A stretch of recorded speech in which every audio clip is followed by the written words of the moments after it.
Welcome to Dialectic episode 21 with Geoffrey Litt.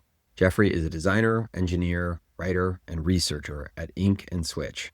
Ink and Switch is an independent research lab focused on tools for thought. Essentially, how can computers give us more leverage as we think and work? His focus there is malleable software, the idea that regular, non-technical people should be able to change, edit, and tinker with the software tools they use every day. Geoffrey's obsessed with spreadsheets because they're what you could call computational media. The idea that using software and changing or editing the software should be one and the same. We talk all about how more software could feel like spreadsheets and what is required both from a design and an ecosystem and infrastructure perspective to make this true. As you might imagine, AI and LLMs are a significant lever to help make more software malleable, as in theory, anyone can edit code at the speed of thought. While I think this conversation will be particularly interesting for designers and those who make software, I also think that anyone who uses software will be challenged by and hopefully inspired by Geoffrey's ideas. At the root of all of this is a notion that we should care about our tools, our processes, and our environments, not as an ends, but as a means to working on and creating the things we care most about.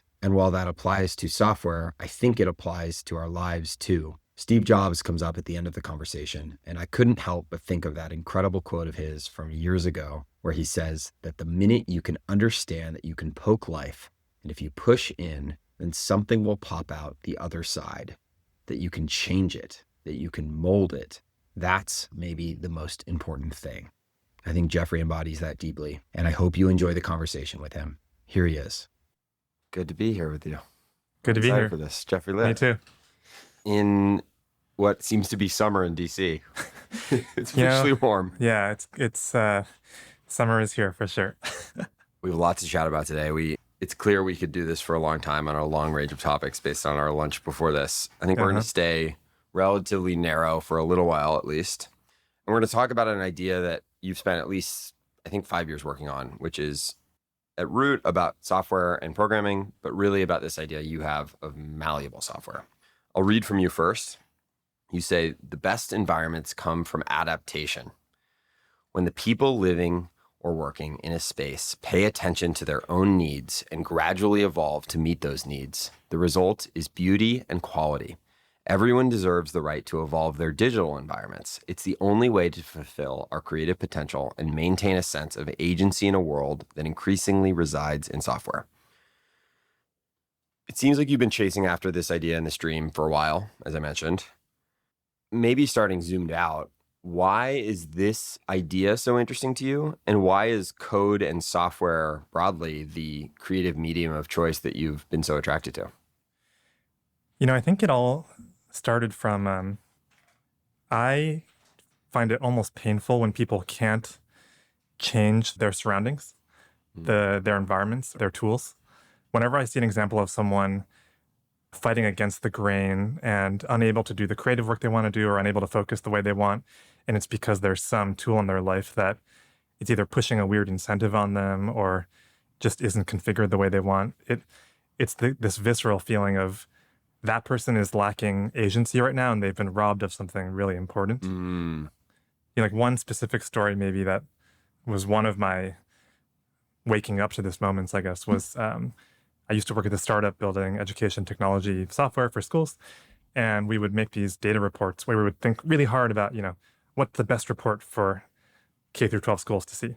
Yeah. And then, of course, you get on feedback calls and there's a lot of stuff that is missing or that's wrong, right? And sometimes it's tiny stuff like, hey, could you change this one word in the UI? Because at our school, that word is really contentious. And something I learned working at a startup is usually you're supposed to say no. If you're a good product manager, you're screwed if you say yes. And so a lot of your life is telling people, we can't do that just for you. And I think in Silicon Valley thinking, this is kind of valorized. It's like, it's great. You end up with a simpler thing. Don't just give people a faster horse. But sometimes I think actually people know what they need. And the only reason we don't give it to them is because we assume this kind of mass-produced product. And it's true. If you're building it in the factory, you obviously can't build it for just you or just me. But I started getting really intrigued by, could there be another way to think about software that grants people a little more control and agency over their lives. And to answer the second part, I think the reason software matters to me is it's the medium that I chose to start building in when I was younger, I guess because I could and I didn't have to ask permission. And it's taking over our lives, right? How much time do we spend? Like I'm at my desk, but really I'm in my phone or in my computer, I think. It's a portal. It's a portal. And I almost feel like if we can't figure out how to give people agency in their digital worlds, that's so much of our lives now that we might even start losing the feeling that we own or control anything. If we spend all our times in platforms that dictate every detail for us, I think there's a way of thinking that might be lost. And that's really scary to me, And on the flip side, it's really exciting to imagine a world where more people feel, there's this famous Steve Jobs quote, everything around you was invented by someone sort of just like you, I think is the paraphrase. And I think that's a really exciting way to think about things. It's a great way to open up the conversation. I also just think if you surveyed young people today, particularly 20-year-olds, we are starting to see what you just described, which is that people feel as if they have no control over their own life. And that's a terrifying thing. Part of it, I think, is everything in the technology world has become more complicated.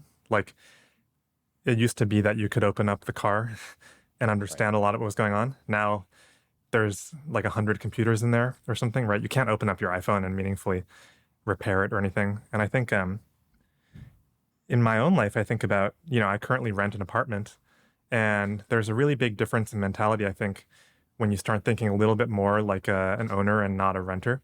It could be something as simple as a toilet is an object that I can understand and do something about, as opposed to, oh no, like call for help immediately. And I just, it's something I try to cultivate in myself over time and grow that part of myself, is like, can I actually understand what my environment is built of and take more agency over shaping it? Yes. Yeah. I found that overwhelmingly, and I don't know if you would even explicitly think of yourself as a designer, but that feels to me to be the most, it's the way you started your answer, the most design-oriented philosophy of the world, which is like, when I encounter friction, I want to shape it and I want to fix it or tweak it or make it a little smoother. And I think it's a really powerful gift to imagine giving to other people. I want to talk more about it. Before we go deeper, and you started to talk about this maybe a little bit, but why at a super high level too, why do you think more people should program? Why should more people, and granted, what that means might change or be in the middle of changing, but why should they be interested in using code as a creative medium? Yeah, I mean, to be clear, I don't have a strong opinion on whether people should be programming more. I think, as you said, what that even means is changing fast right now. And frankly, I think the fact that until now you've needed to learn to program to shape your digital environment is actually one of the biggest problems in our software world. And so it's not that I'm against people learning to program. It's just that I think more people programming is not my goal.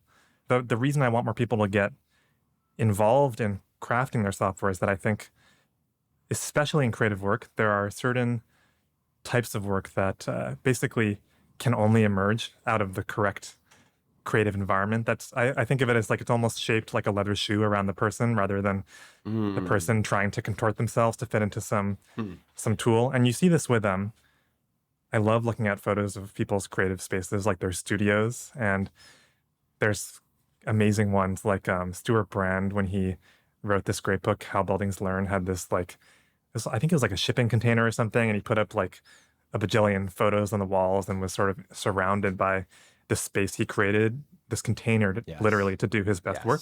And I really feel like for myself, the choice of tools matters. The tools that I use to write with people, the tools that I use to draw and think with, meaningfully affect the outcome of my thought process. It's not just kind of an auxiliary Environments matter. When you're in a room, what does a room feel like? It matters a lot. And this goes back to the original promise of computers was to let people create the ideal environment for themselves to do their best work. I think there's some great thinking from pioneers like Doug Engelbart, who is known in a shallow way for inventing the mouse, but in a deeper way, he actually kind of invented the idea of computers as a way to augment the human intellect in a way. And he has this great example he gives of imagine you had to write an essay with a brick tied to your pencil. And think about how much that quote unquote like de-augmentation would affect your ability to think.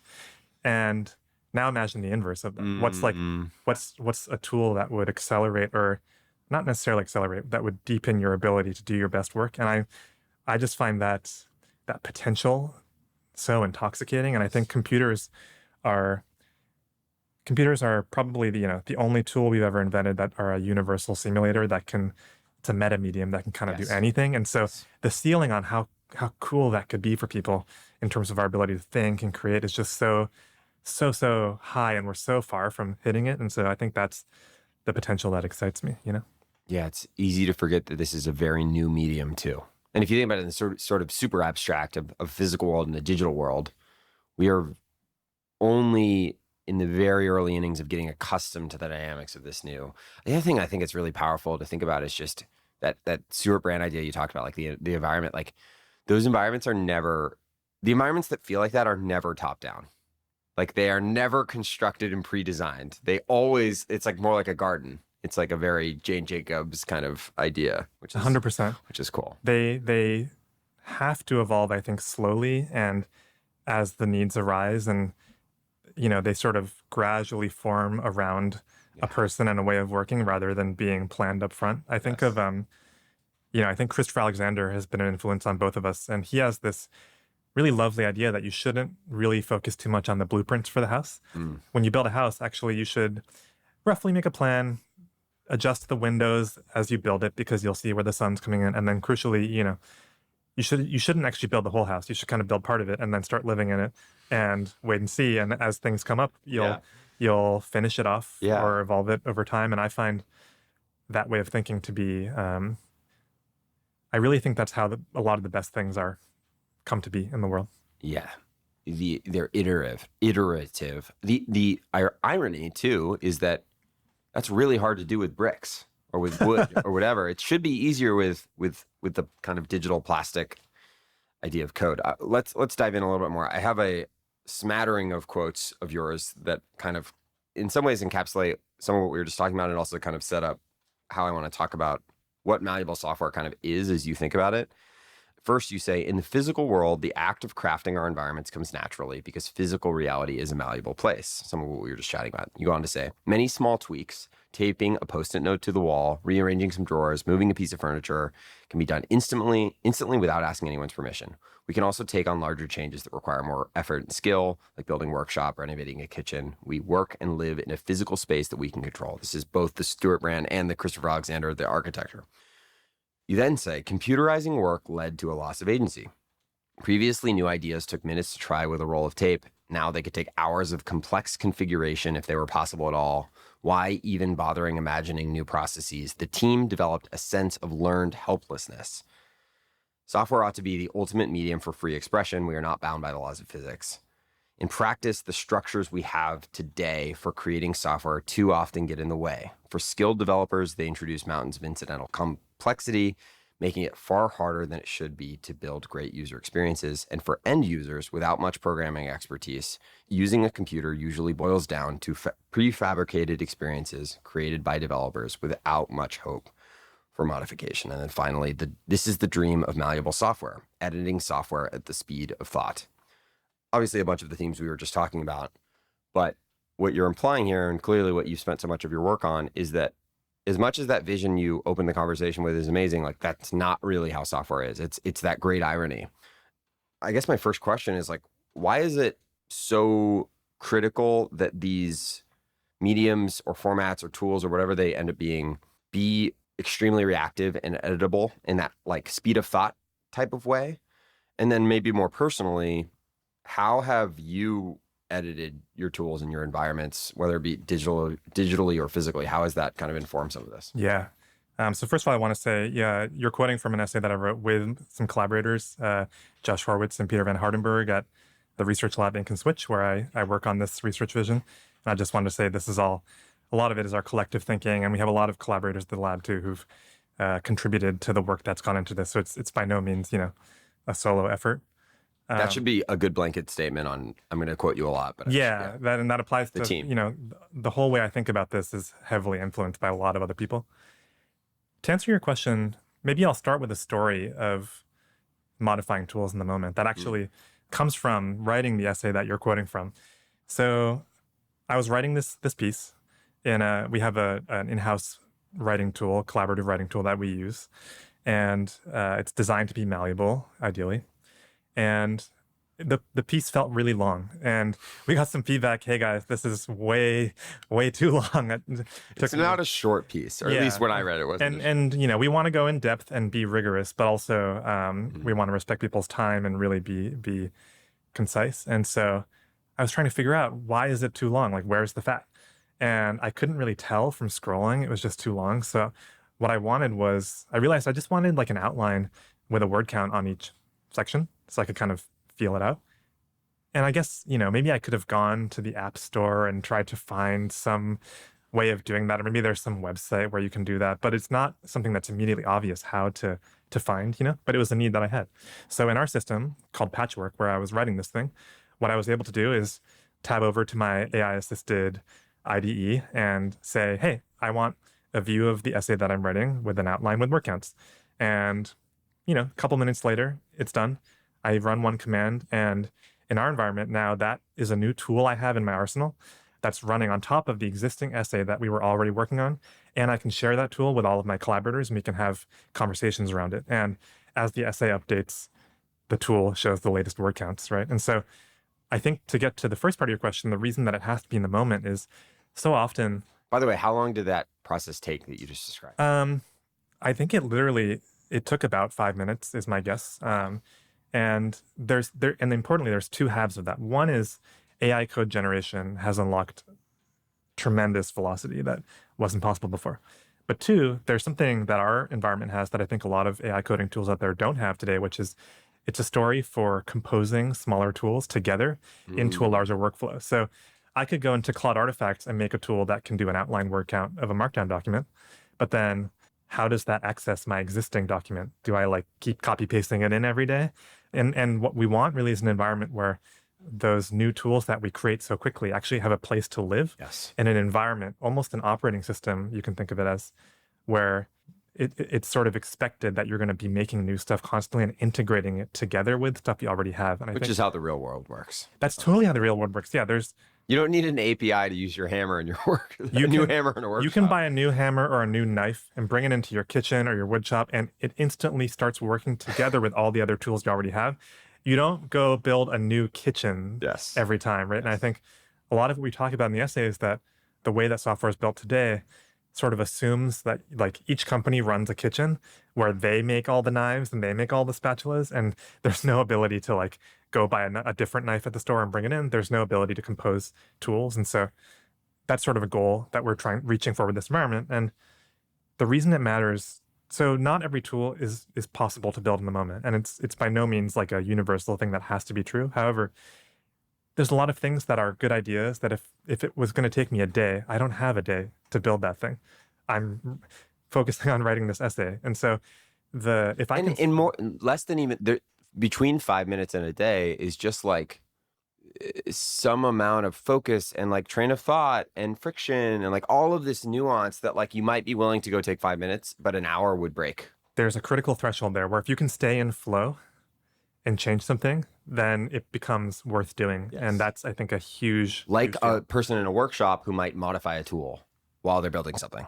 Absolutely. And, you know, woodworkers, I'm not a woodworker, but I've talked to woodworkers about, they call them jigs. You can build a custom thing to help you with one project. And yeah. I interviewed this couple, CW&T, and they're these industrial designers who just, their workshop is literally basically they build tools that they sell, but they mainly build tools for themselves.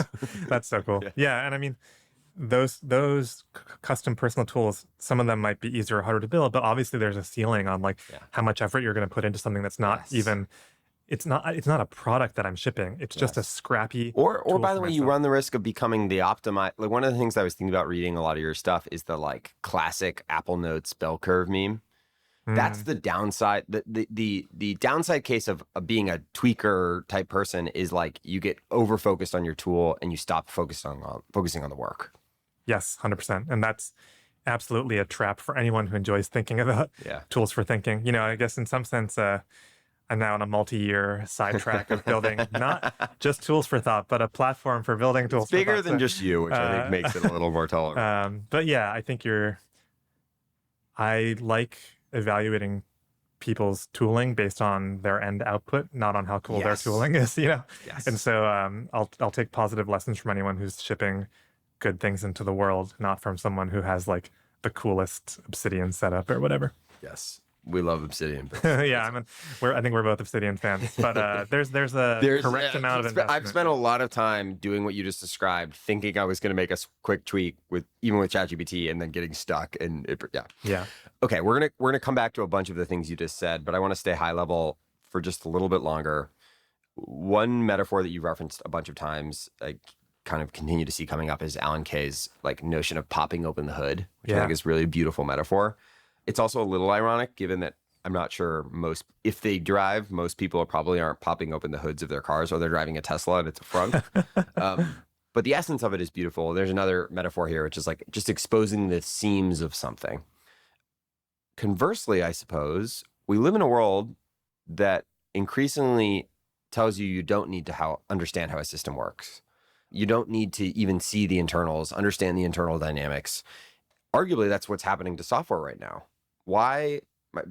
Steph Ongo, who I've interviewed, who I think you're loosely familiar with, has a great essay on like don't delegate understanding that's playing with this a little bit. But yeah, what's your case, maybe in the specific software case, or broadly, like why should we actually want to pop open the hood sometimes and understand how systems work? This question is plaguing me right now, so I'm glad you asked it. As you alluded to, I think AI is kind of a tricky moment because I think it's making more things possible without developing deeper understanding. And so this question feels urgent. I think the reason that resonates with me goes back to, so you talked about Alan Kay popping the hood. He wrote this great essay in the 80s about this idea of what would it feel like to pop open the hood of software and what would you see. And the reason he wanted people to do that was that he wanted people to, he says he wants people to be able to edit their tools the way they edit their documents. It's very directly this malleable software vision that we talk about. And he says, the way you're going to do it, here's how you do it. You have people use the thing, but then surreptitiously, as they use it, they're accidentally learning how it works. And that's great because then the moment they think of something to do that they want to work differently, or if they just need to repair it or something, they've already developed that knowledge. Yes. And if you don't learn how it works as you use it, then the moment something is wrong, it's broken or doesn't work the way you want, you're starting from zero. And I think that's a really lovely way to think about the value of understanding. I wrote a blog post about this metaphor called the nightmare bicycle, which touches on this. Fan.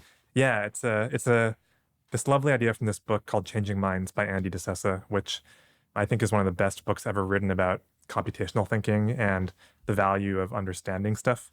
It's also, when I initially, you mentioned it a few times, I haven't read it, but I did a little more digging. My initial impression was that it was a software book. It doesn't seem to be at all. It seems to be a book largely about education and like even in kids and sort of like first principles thinking and this kind of idea. Absolutely. I would say that it's a book that falls into some of the tradition that Alan Kay started, where programming isn't just about building apps. Programming is about developing your own mind. And I think DeSessa's work falls in that tradition. Seymour Papert and Logo are another, reference there of the point of using the computer isn't to, it's you being changed by it. Your thinking being changed by it is the point, But anyway, to get back to this nightmare bicycle idea, he has this story where he says, he had this nightmare about this bicycle, this hypothetical bicycle, where the gear shifters are not numbers. They are buttons that have modes on them. It's so bad. It's like gravel mode, uphill mode, downhill mode, like puddle mode, whatever. And it comes with this manual that says, if you're going uphill, hit uphill or whatever. It's intuitive. It should be. It's intuitive. And he says, you can imagine the product manager that came up with this, because they would say something like, people can't understand numbers. We need to show them how to use it. And the thing he points out is this might be fine if you're only sticking within the 4 buttons that are there. Mm. And then the moment you hit downhill on gravel, what do you do? Because those 4 buttons aren't teaching you anything about how it works under the hood. And so you're not developing a more general framework, a kind of physics Yes. to think about what can this thing do and how do I make it do what I want. And the thing is, bike gears are actually not that hard to understand. No. Most people can figure it out just fine. And you don't even need math understanding, really. It's just you get some experience with it and you start to feel how it works, and you're good. It would be very hard to understand. My theory is, having learned it a long time ago, it would be very actually hard to understand looking at a piece of paper, but incredibly quick while riding a bike, to tie it back to your Totally, yeah. And I think it's kind of a really damning critique of a dominant design philosophy in Silicon Valley products. Maybe it's actually better to expose more of this mechanism so that people can, again, surreptitiously develop that understanding of the innards, and then that has all these secondary benefits. Yes. You give the example of the microwave that has the popcorn button as another example of Yes, this. another nemesis of mine is the popcorn button. A little less bad, but quite frustrating. Are there software examples that come to mind either on either end, either in the bad case or in the actually how bicycles are, that are like intuitive in a really wonderful way that we maybe take for granted because we're used to them? Great question. I think there are some lovely positive examples of software doing it well. Spreadsheets is one that I always go back to as one of the greatest inventions in software history. And there's a lot of different things that are great about spreadsheets, but one of them is that they, I guess, are made for accounting, kind of. And maybe that was their initial nexus. Yeah. But we've all made spreadsheets for all sorts of stuff, right? You can plan basically anything in a spreadsheet just by throwing together some tables. You can do financial stuff like budgeting, but you can do a roadmap. There's all sorts of things you can do. And what's great about spreadsheet is it doesn't try to force any particular use case. It just gives you kind of a bag of ingredients, and you learn how cells work. You may learn how formulas work. You learn how to color things in. And with those few primitives, there's a lot of different use cases that you can serve once you start building up that knowledge. Yes. And the other thing that's great about spreadsheets that's related is you don't need to be a super expert to get started. Yes. Just like, you can actually ride a bike without knowing how to change gears. And it might be kind of difficult at times, but you'll power through it. Spreadsheets, you don't even need to know much about formulas to get started. And so I think that's an example of a pattern that it's not just spreadsheets. There are other examples of software that has this kind of combinable Legos quality. I think of like Notion is a more recent example that I like. Trello. There's various products out there that have this quality. You have referenced this. I think the term originally comes from web straits, but this idea of computational media, which is at least adjacent or similar to malleable software, if not very related. I think, to me at least, the spreadsheet feels like the quintessential example. I wanted to read that definition from the web straits page about it that I thought was pretty cool. They say, computational media is software that blurs the distinction between documents and applications and between developer and user. We defined 4 principles that modern computational media should adhere to. It should be 1, malleable, so that the user can change and shape software to their personal needs. 2, shareable with others and enable collaboration. 3, distributable across a variety of heterogeneous devices and operating systems. And 4, computable by supporting custom computation from within a document.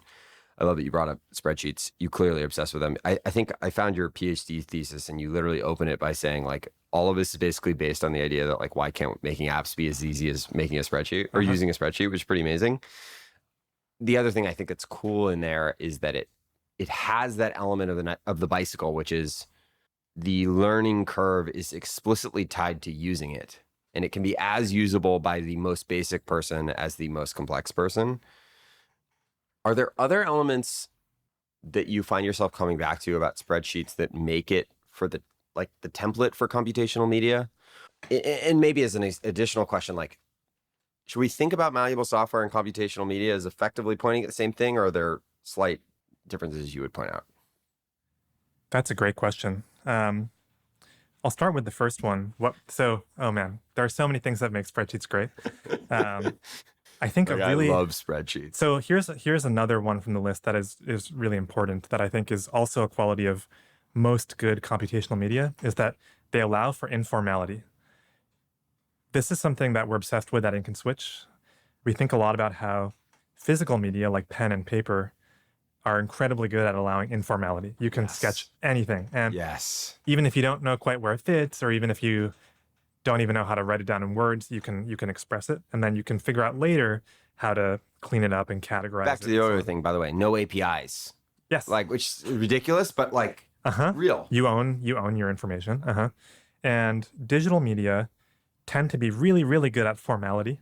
So a database of 1 million sales records is probably better to manage in software than in a filing cabinet. Right. But they often are really bad at informality, at letting you express things before they're ready to be categorized or captured in a formal way. And I think this is really true of a lot of software, which forces you into premature formalism of how you think about something. So a concrete example is we've tried building a couple new computational mediums for different use cases. Recipe management and travel planning are two of the big ones. And let's take a travel planning situation, right? There are apps out there that will help you plan a trip. And what that means is you can ingest all of your hotels and your flights and all that stuff. And it shows you this pretty picture of what your trip is going to be. And then it's like, okay, it's exactly that. It's a pretty picture. It's a pretty picture and it's like very nicely formatted and everything. And the mock-up looked great, right? And then it's like, okay, now I want to jot down a few notes about what's going to happen this day. Oh, and then I might be doing this one of these 2 days. Oh, and here's a list of restaurants and ideas for things to do. And where do you put all that stuff? Often, I'm thinking of apps like Kayak Trips or TripIt. There's others. They have a database schema. And if your thoughts don't fit into that schema for what they think a trip is, you're screwed. And so we developed, and this is me with collaborators Paul Sonnenthal and Alexander Obenauer, developed this computational medium called Embark, where we said, okay, let's start from something that looks more like an Apple note or an Obsidian note. And you're just writing stuff down about what you want to do, and it's completely unstructured. And then can you gradually start giving it a little bit of structure, just as much as you need? So maybe you'll organize it by day, and maybe you'll separate out some things, and maybe you'll tell the computer, oh, this hotel, it's actually this Google Maps link, and so then your computer can do stuff with that, and it sort of goes from a very sketchy thing to gradually having the computer be able to help you out more. But it's very smooth, and you never have to like hop into a specific rigid way of thinking, And I think that's something spreadsheets are really, really good at. It also causes the biggest problems with spreadsheets, frankly. You mess up the formula, or like the range didn't get extended. And so there are problems with it. But I think people often completely forget about those problems and or about the good parts and try to solve the problems. They say, we can't run our business on spreadsheets. We need 10 SaaS products to do it for us. And they forget that actually the spreadsheet had these amazing benefits that you're losing, Yes. Yeah, I think of and I'll link to Embark, which isn't there's no, like, that's not usable. I dug around a little bit. We've not publicly released it. There are reasons for that. It's not intended as a commercial product, I should say. This was a research exploration for us where the goal isn't you can use it. The goal is we and you see the ideas and get inspired to sort of build a better computing fabric. Yeah. In any case, I'll link to it. And there's a vibe in it of you're comparing it to like 4 different windows of the travel planning thing. It's almost, I think of like, I don't know, we're sitting next to like one of these like boards where you can stick pins in, and you can imagine like layering on more and more context as you go in this very bottom up way. And it really makes me think of like the magical promise of computing is this like magical substrate that you can imagine, like if you had a magic bulletin board that like as you stuck stuff to it, it updated. It would be really cool. And there's little threads of that, which I found pretty awesome. We're going to talk a lot about the very tactical side of designing malleable software. But before we get there, one last kind of like high level thing, or philosophical thing, I should say, which is a couple of metaphors you use that I found really helpful. The first is around Legos. You say it's very valuable to have someone think through an entire unified product experience and make it all fit together in a coherent way rather than having to put together pieces. So kind of a case for like the toy out of the box, but also, and this is from an essay where you're talking about foam, which was an early kind of Obsidian-like editor. You say, I think this is a neat way of creating value in software. The essential value of foam isn't code. It's the opinionated curation of existing building blocks.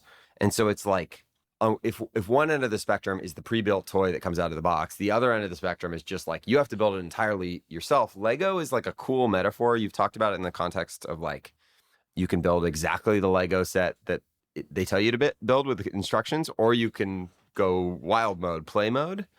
Is the construction element of Lego still too much friction, maybe? Great question. I think this is a really important point where I don't want to be misunderstood, which is that the vision of malleable software is not that everyone should build everything from scratch. That would be an enormous waste of time, I think. Other people are making great stuff. Often, I have lots of apps that I use that are 95% perfect for me. I love them. I agree with the taste of the creator. However, I think the point of the Lego analogy is that when someone gives me a Lego set and I love 95% of it, and I hate that that turret is in that position, it's no problem. I just take the turret off and move it. And Right. It's built out of pieces I already know how to use and I understand. And I can do that last mile tweaking. And eventually, maybe if I keep playing with this Lego set for a year, it might look pretty different at the end. Yes. But it's not like I started from zero, right? I think that's kind of a philosophy that I find really could be applied more to software. Granted, I think it's worth noting, and we'll probably talk more about this later. Lego is one company and one very explicit design language, and there's a whole bunch of For sure, yeah. There's a big tension there of they have an API standard that they adhere to, which is critical, right? Yeah, if only it was a dictator who told us exactly. Yeah, and I think we think a lot about that problem ourselves of how do you create the Lego standard is very prescriptive and very precise, but it's also open-ended enough to enable a lot of stuff. And so what's the equivalent of that in software? Yeah. I think also Lego, you can mix and match. If there's a part of that set and a part of that set that are both good, and you want to make, a spaceship that has those wings and that cockpit, you can probably figure it out. And one of the problems with apps is that, so there are certain app categories that I really care about that, let's take email, for example. I don't use email very much at work, but it is one of the big pains in my life. So I try to go to any lengths possible to manage it reasonably. And I think a lot of people maybe feel similarly. And I have found so many email clients that are 80% of what I want, but they're each a different 80%. Yes. And I keep thinking to myself, if I could just have the categorizing algorithm from that one and the inbox view from that one, that would be the perfect email client. Yes. And I would even probably pay for both products, just to have the ability to mishmash them like that.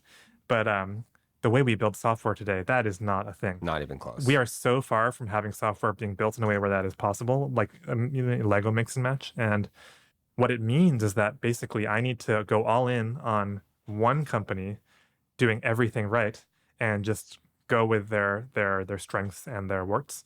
And I have no ability to mix and match. And yeah, it's telling that the kind of quintessential strategy for many people in software today is literally just, I only use Apple or I only use Google. Yeah. Like that's the extreme of what totally. Yeah. And again, back to the physical analogy, I think there are a lot of non-software places where we have more modularity than that.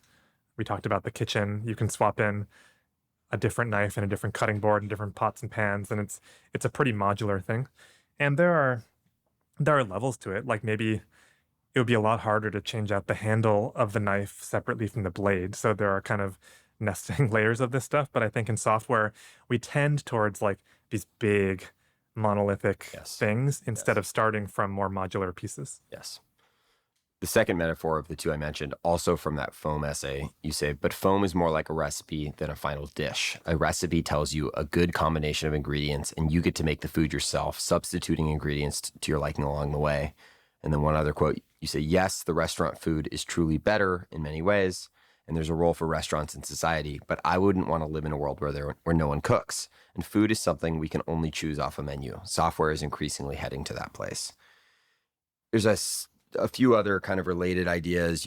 I love this little essay you linked to about like an app can be a home cooked meal. You have an essay yourself. You say your pie doesn't need to be original. You're talking about like the notion of like every time you bake a pie, it doesn't have to be compared to every pie that's ever been baked, which is really beautiful and empowering and cool. And it ties a little to the Lego idea. If I were to be critical, I would say both Legos and home cooking are much closer, much more on the play or leisure end of the spectrum than the utility end. They're not as serious, at least in most cases. And so I'd love for you to riff a little bit on why you think malleable software also applies on this more serious end of the spectrum for people doing real work, people coordinating, people working on teams. I think it's a little bit like the Apple Notes thing again, which is like, oh, serious people use Apple Notes instead of tinkering with their Obsidian or whatever. Yeah. You know, I think you're getting at an interesting aspect of malleability, which is that maybe there are two different reasons to do it. One is because you get better, more productive tools, or somehow you do better work, sort of as a means to an end of an output. Which And goes back to the importance of the lightweight edits. And yes, totally. Yeah. Like there, I was not trying to enjoy making tools. I was trying to make a good essay. Yes. And then there's a second thing, which is more about the inherent enjoyment or meaning we find from engaging with the world in a certain way. Yeah. I take your point on cooking home cooked meals. I might push back a little and say, actually, home cooking is pretty serious. Like, it's the main way that most people feed themselves. And what you feed yourself matters. Yeah. And when you think about, how are you going to eat in a healthy way? How are you going to have your kids have memories of a certain culture? It's true, it's personal. And it's totally true that there's also an inherent, I enjoy cooking and I find meaning in the act of Maybe cooking. you're even meal prepping at the beginning of the week on Sunday. Yeah. It's great pushback. But I think it's also, it is true for me that I would not be able to eat the food that I want if I couldn't cook at home.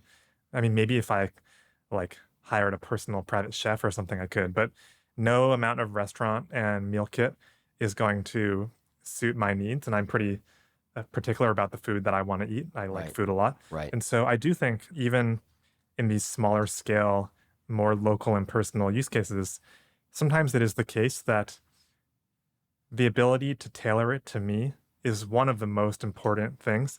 And no amount of professional skill at a mass production factory far away is ever going to make up for that kind of ability to make it. I cook for me and my wife, and I know what we both like, and I can kind of adjust things and make it so that it's something we're both going to love. And again, we've tried meal kits, and it just fails to deliver on that. Totally. It's a great pushback. There are a couple threads there that I think we'll come back to. Both the notion that you know better for yourself than others, and the notion that maybe we actually, in the software metaphor, might soon have a professional private chef that can cook for you, which I think is interesting. I want to go a little more grounded first. Feel free to push back as much as you want on this. But as I was reading through and kind of thinking about this, I'm sort of seeing there is two core buckets for malleable software today. One is designed malleable software. So you could think about this as a settings menu to a robust plugin architecture like Obsidian to something like spreadsheets, like native computational media. The other is hacked malleable software, which would be you write a ton about browser extensions, but I think another great example would be games modding, which is really cool. It seems that you are particularly inclined to the hacking category of things. I mean, I think you give a lot of love to both. Maybe I find the hacking thing particularly interesting. And so my question is, one, would you edit that, push back on that framing at all? And two, perhaps almost philosophically, do you think there's an opportunity to reclaim hacking in the broad sense, particularly in a way that makes it more accessible? Because right now, I think it's sort of a very small subset of people can hack. And then for the rest of the people, that it goes back to the root of the philosophy of all of this, which is that should software actually be something that anyone can tinker with? These are you're absolutely right. They're different philosophies. And I think they're both good, but they're really different from one another. And we think a lot about the trade-offs. The best thing about the hacking approach, the modding, the browser extensions, is that you don't need to wait for the person who made the thing to give permission or to set up the interface to hook into. You just do it, and you don't need their permission, and often they can't even stop you. They might be able to make your life harder, but which you make an amazing point about. Ad block is a super simple version of, right? Although I'll point out, I think ad block gets a lot of attention among browser extensions, and it is the most popular extension. And there it's very adversarial. The websites don't want you to do it, and you're doing it. So that is a thing. And I think often it's not that the original creators of the app want to stop you. It's just that they're busy.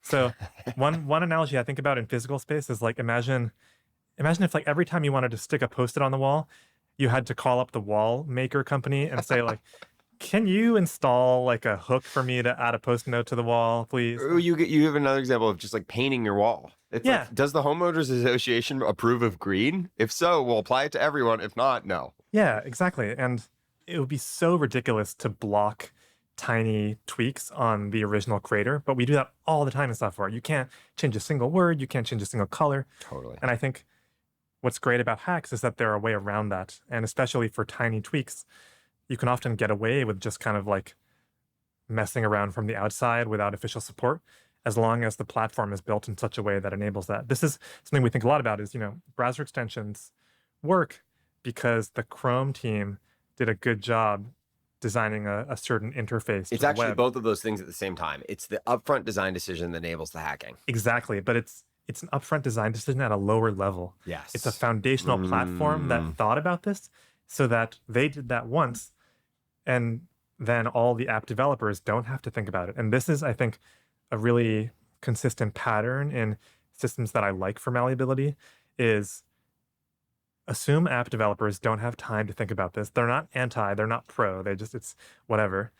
Can you make it so that when they ship software, it naturally, inherently is going to be moddable? And I think the web platform is probably the best platform out there in terms of this right now. It's much better than iOS, for example. Yep. And so I think that's really cool. There are problems too. Browser extensions have a lot of issues. They break. Security and privacy are like a complete nightmare, and that's a big challenge for. Yeah, it's telling there are very few browser extensions. Almost all the best ones are incredibly lightweight. You give this amazing example of so much of what you're talking about in the Bank of America checkbox extension, but it's like stuff like that. It's not robust apps, and I think that's kind of illustrating the point you're making. Yeah, there's a depth that there are limits to what you can reasonably do hacking around from the outside. But again, like back to the earlier point, often it's 95% good, and what I need changed sometimes isn't that big. Yeah. It's just tweaking around the edges, and for that, I think hackable software platforms are great. Something we think about a lot at Ink and Switch is how can we do better than browser extensions? So what would it look like to create a platform that's even more malleable than the browser? And I think a couple aspects we think about are, one, AI exists now, so everyone can code to some approximation, and it's going to get more and more true. How would you design an operating system that people are using from the ground up, assuming that everyone's going to be constantly writing code, which is not the assumption that we started from in today's operating systems? And second, at Ink and Switch, we've done a lot of work around this thing we call local first, which is a philosophy around owning your data. It relates to file, not app, which Steph was talking about on your podcast. And that's another piece that for us fits in, because one of the big problems with browser extensions is in cloud software, you don't own the data or the software. It's like running off on some server. And most things I want to change in websites can't be done in browser extensions because of that fundamental architectural choice where all of Google Docs is running on a server. I don't own it in any meaningful way. And so we think about in our work, can you give people not only ownership over their data, but also ownership over the software in a deep way so that this hacking approach could be applied to any part of your software and you can change, anything? Yes. Yeah, in many ways, a lot of this in practice is about making more stuff hackable and making hacking more lower friction, more possible. Exactly. Now, a quick break from the episode to talk about something for dialectic listeners from Hampton. Hampton is a membership for founders and entrepreneurs that provides both in-person and online community for support, advice, and accountability in the founder journey. One critical part of being an entrepreneur is managing your own financial life. I think, unfortunately, for most of us, talking about finances, even with close friends, is a little bit taboo, let alone getting a more holistic view from a wider set of peers or people. So fortunately, Hampton surveyed over 100 of their members with net worths from $1 million to over $100 million and asked them a wide range of questions about their money, how they spend it, how they're doing with regard to their financial goals, what their quote unquote number is, how close they are to it, the timeline to get there, tactical stuff like risk tolerance, a breakdown across their investment portfolios, how much they're in cash relative to the year before, how much they pay themselves, how much they're burning monthly at each of those wealth ranges, even stuff like estate planning and philanthropy. It's a fascinating data set that Hampton's added editorial and commentary over the top on too. And it takes a topic that is typically opaque, or at the very least, you'd only have a small handful of data points on, and gives a much more transparent look at it. I found it really valuable to look through. And if you're interested, I've linked Hampton's 2024 Wealth Report in the description. You can also just go to joinhampton.com, click reports in the menu, and fill out some basic information to get the report. Thanks again to Hampton for supporting Dialectic. Now back to the episode.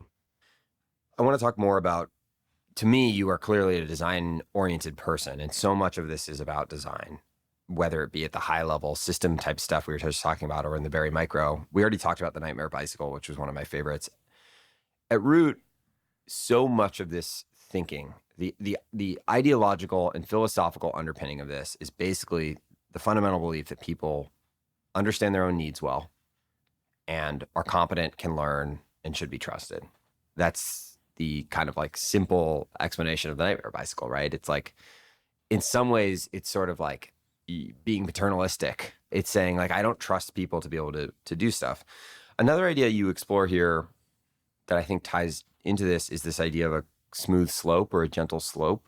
And in many ways, like the funny thing with the bicycle analogy is like, this is the great benefit of software, is that it is adaptive. It isn't like you make one decision once on the handlebars and like, that's how it is. The gears are the way they are. To me, there's almost like two slopes in this kind of design space. One is a slope of agency or learning, which is like the bicycle, or really any high skill floor problem. And then the other is a slope of malleability, which is like, how malleable should it be? Obviously, those two things kind of like run into each other, I suppose. But I'd be curious for you to think about, like, is there any world where you might actually, like, you want these thoughtful, gentle slopes, but you also might like over design the slope of malleability such that it develops some of the elements of the Nightmare Bicycle? Does that make any sense?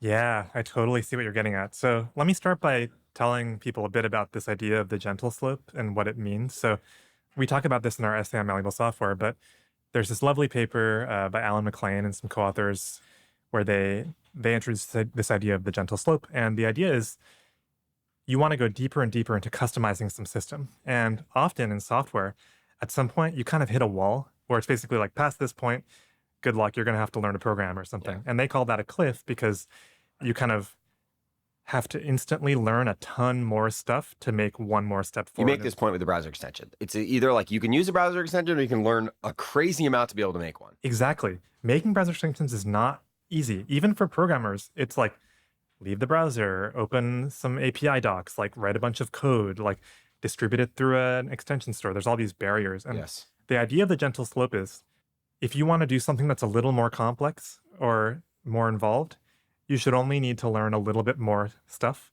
or go a little bit deeper. And we want to minimize the amount of upfront cliff learning that you have to do to get further. I think about this in the analogy of physical space. So obviously, there's a big difference between moving a Post-it note, moving a desk, and moving a wall, right?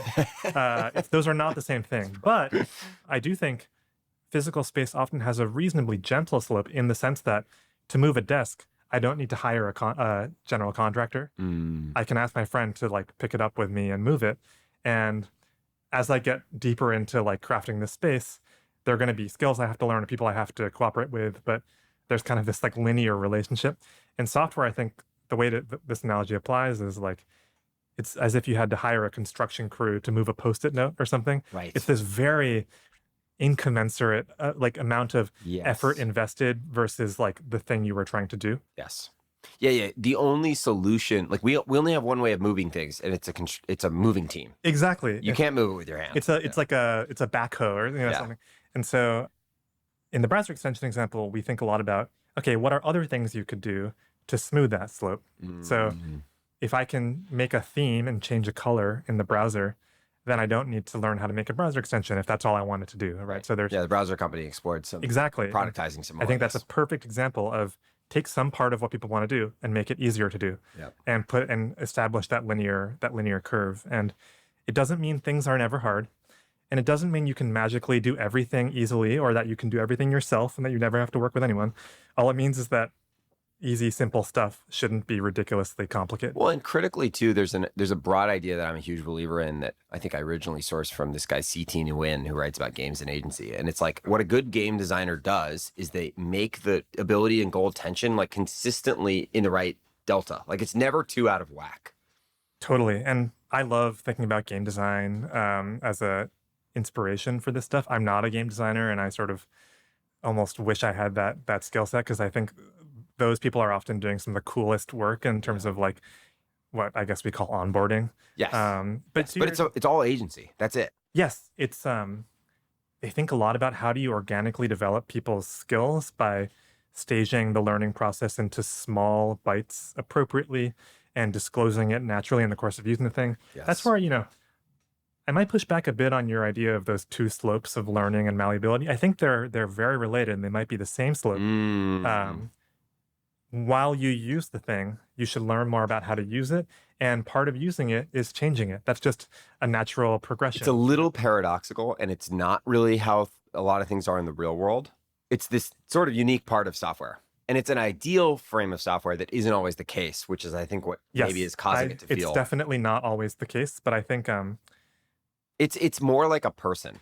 Like as we like a person is we this is the classic trouble. Like we think about ourselves as always in stasis and as other people as static. And it's like, no, we're both reflexively changing all the time. And software is, as you earlier said in the conversation, like it's a relationally dynamic medium, which is really important. Yeah, and earlier you talked about computational media and blurring the line between document and application, and I think that's relevant here because in some sense the problem is that we think of using and changing as two things that are separate. But with a document, like, are you using it or changing it? I don't know. It's a material and you're doing stuff to it. It's just one process. Great point. And I think software ultimately would be better in a lot of cases if it felt more like that. So you don't enter a separate mode to like change the software. It's just a natural part of using it. When you think far future, imagine hypothetically we have an AI that can, in a snap of your fingers, tweak any part of your software instantaneously, literally at the speed of thought. At that point, what does it even mean to use a piece of software? You might ask if a feature exists, and if it doesn't exist, it will materialize instantly on the fly. And so I think we could see a lot more interesting blurrings happening as we figure out the code gen stuff and we figure out what does better foundations look like for this? What's funny is like this is how TikTok works. Am I training the algorithm or am I watching? Like totally, yeah. You wouldn't think about it that way, but it's very. I don't know how I feel about that comparison. It makes me nervous, but yeah. I think those guys are masters at that notion, though, of like incrementally moving you up a curve or taking you somewhere. It's not even fully conscious, and again, maybe in a dark pattern. Yeah. And you could say the same thing about match 3 games. In some sense, I think games are a healthier example to learn from. Hopefully, I guess what I'm pointing out is there's a notion that like this guy Gabe Layden, who was a game guy, and he talks about this notion that like the only game in the future might be like a game where you open it and depending on how you play level 1, you end up in match 3 or League of Legends. Yeah. And like that's inside of I think what you're starting to point out. Totally. Okay. You referenced it briefly earlier, but one of the core parts of this most recent essay is this notion of tools over apps. You say decomposing applications into composable tools. And there's a broad, it's not exactly the same idea, but there's a broad notion, I think, today that software is extremely like container first or container oriented, which you might even describe as sort of like the combination of the tool and the environment like bundled together. You use a lot of these metaphors that think about allowing tools to be open and dynamic and free and move across different environments. The classic metaphor in the piece being this idea of a chef's knife that you can carry around the kitchen. There's one excerpt where you say a fluid workflow where all your tools and materials are always at hand is impossible in the world of big box applications. It's as though you have to carry ingredients from one end of the kitchen to another every time you want to use a tool. The other funny metaphor you use is the avocado slicer, which you say like apps are avocado slicers, which is this ridiculous tool that I didn't even know existed that has like 3 parts that are all good at kind of slicing an avocado. And your critique on the piece is like, you just learn to use a chef's knife. Like, you will be so much better for it rather than buying this stupid piece of plastic.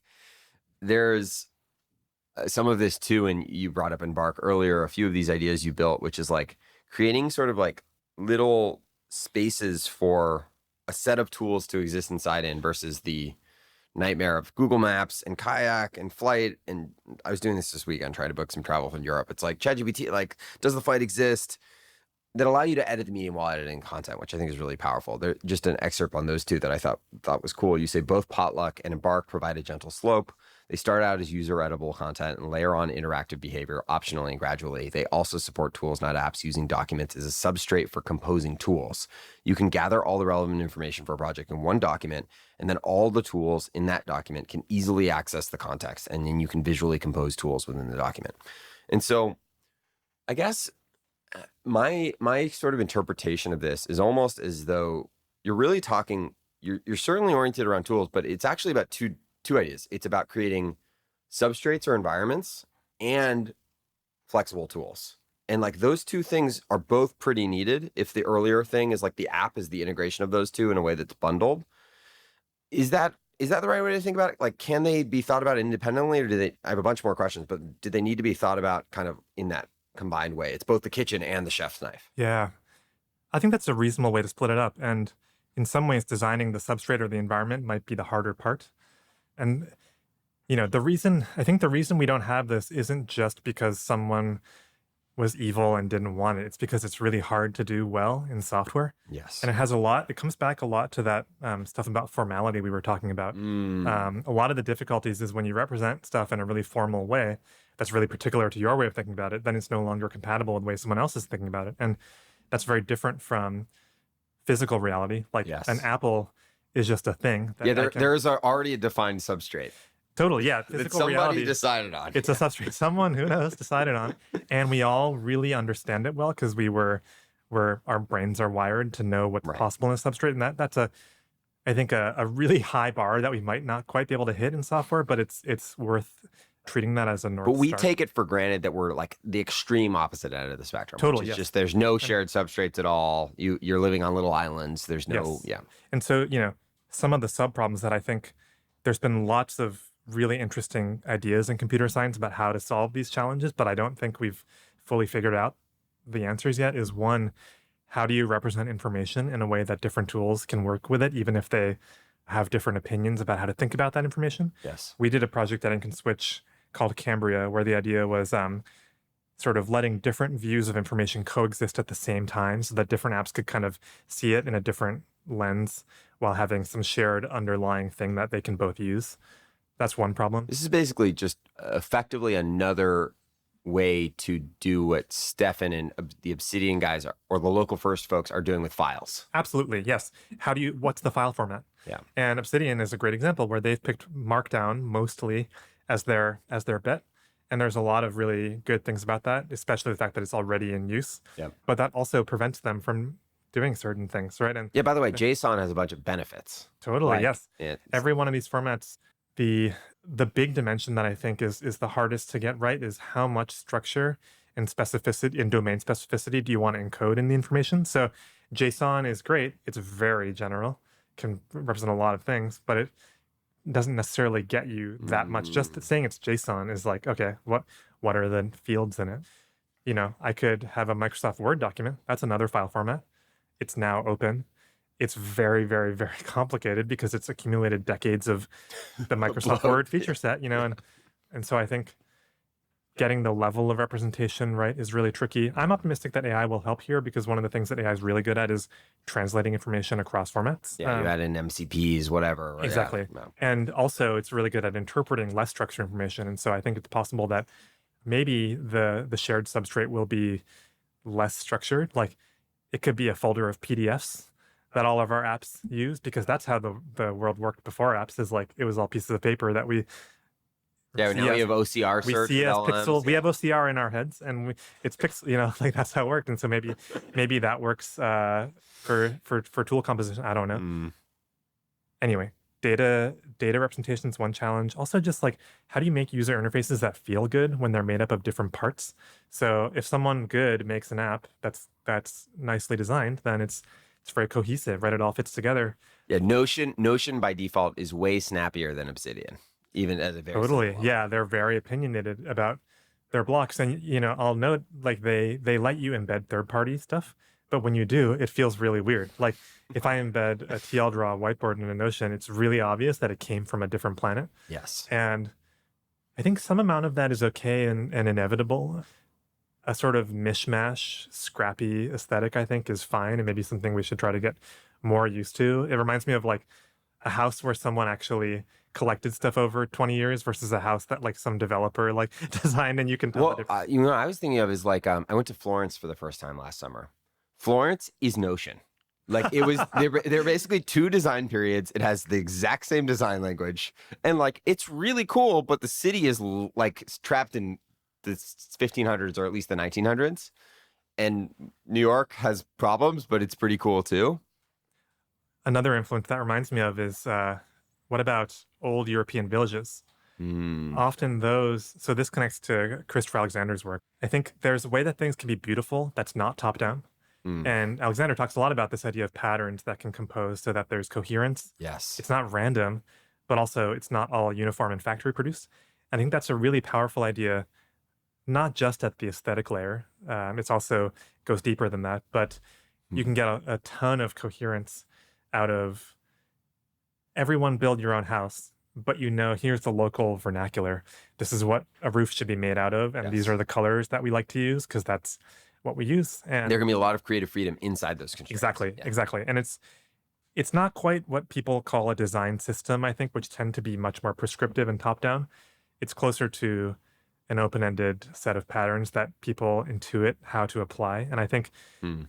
we think a lot about a crude way of saying it is, can you make the right 50 built-in UI components so everything has the same look and feel? That's actually sort of what Mac OS and iOS do. I was gonna They say. give you 50 components and like a 300-page book telling you what feels good and how things work in In this some world. sense, Apple. There's a lot to critique about Apple. I would argue, especially in the platform level. But this is one of the things they're best at: is doing this in a way that both seems to be empowering to developers and somewhat cohesive. Absolutely. I'm a huge fan of Apple products, which I agree with you. There's a lot to critique in the way that I don't think that they value malleability very much, but I don't think they value developers very much. that is also true. There's that's a whole separate conversation, but they definitely value a cohesive user experience. And I think I don't like bad user experiences. I don't love Linux on the desktop because it doesn't feel good to use. And so Yeah. I think there is an inherent tension between skilled professional designers crafting everything really well and people doing stuff on their own. And the synthesis might be this kind of pattern language. Yeah. On the note of the environment and substrates, any thoughts on how this is going to evolve in the sense of like, I don't know, I think you spent a little time at and written about dynamic land as one kind of extreme example, Brett Victor, like how substrates is the future. Well, maybe an additional question to tack onto that would be that one thought I continue to have as you make all these wonderful metaphors is that software or bits broadly basically lack dimensionality, at least until we get to VR. And so some of these like metaphors around the ergonomics and the malleability and spatial feel and even like the post-it note, like they're good, but like they aren't totally exactly apt.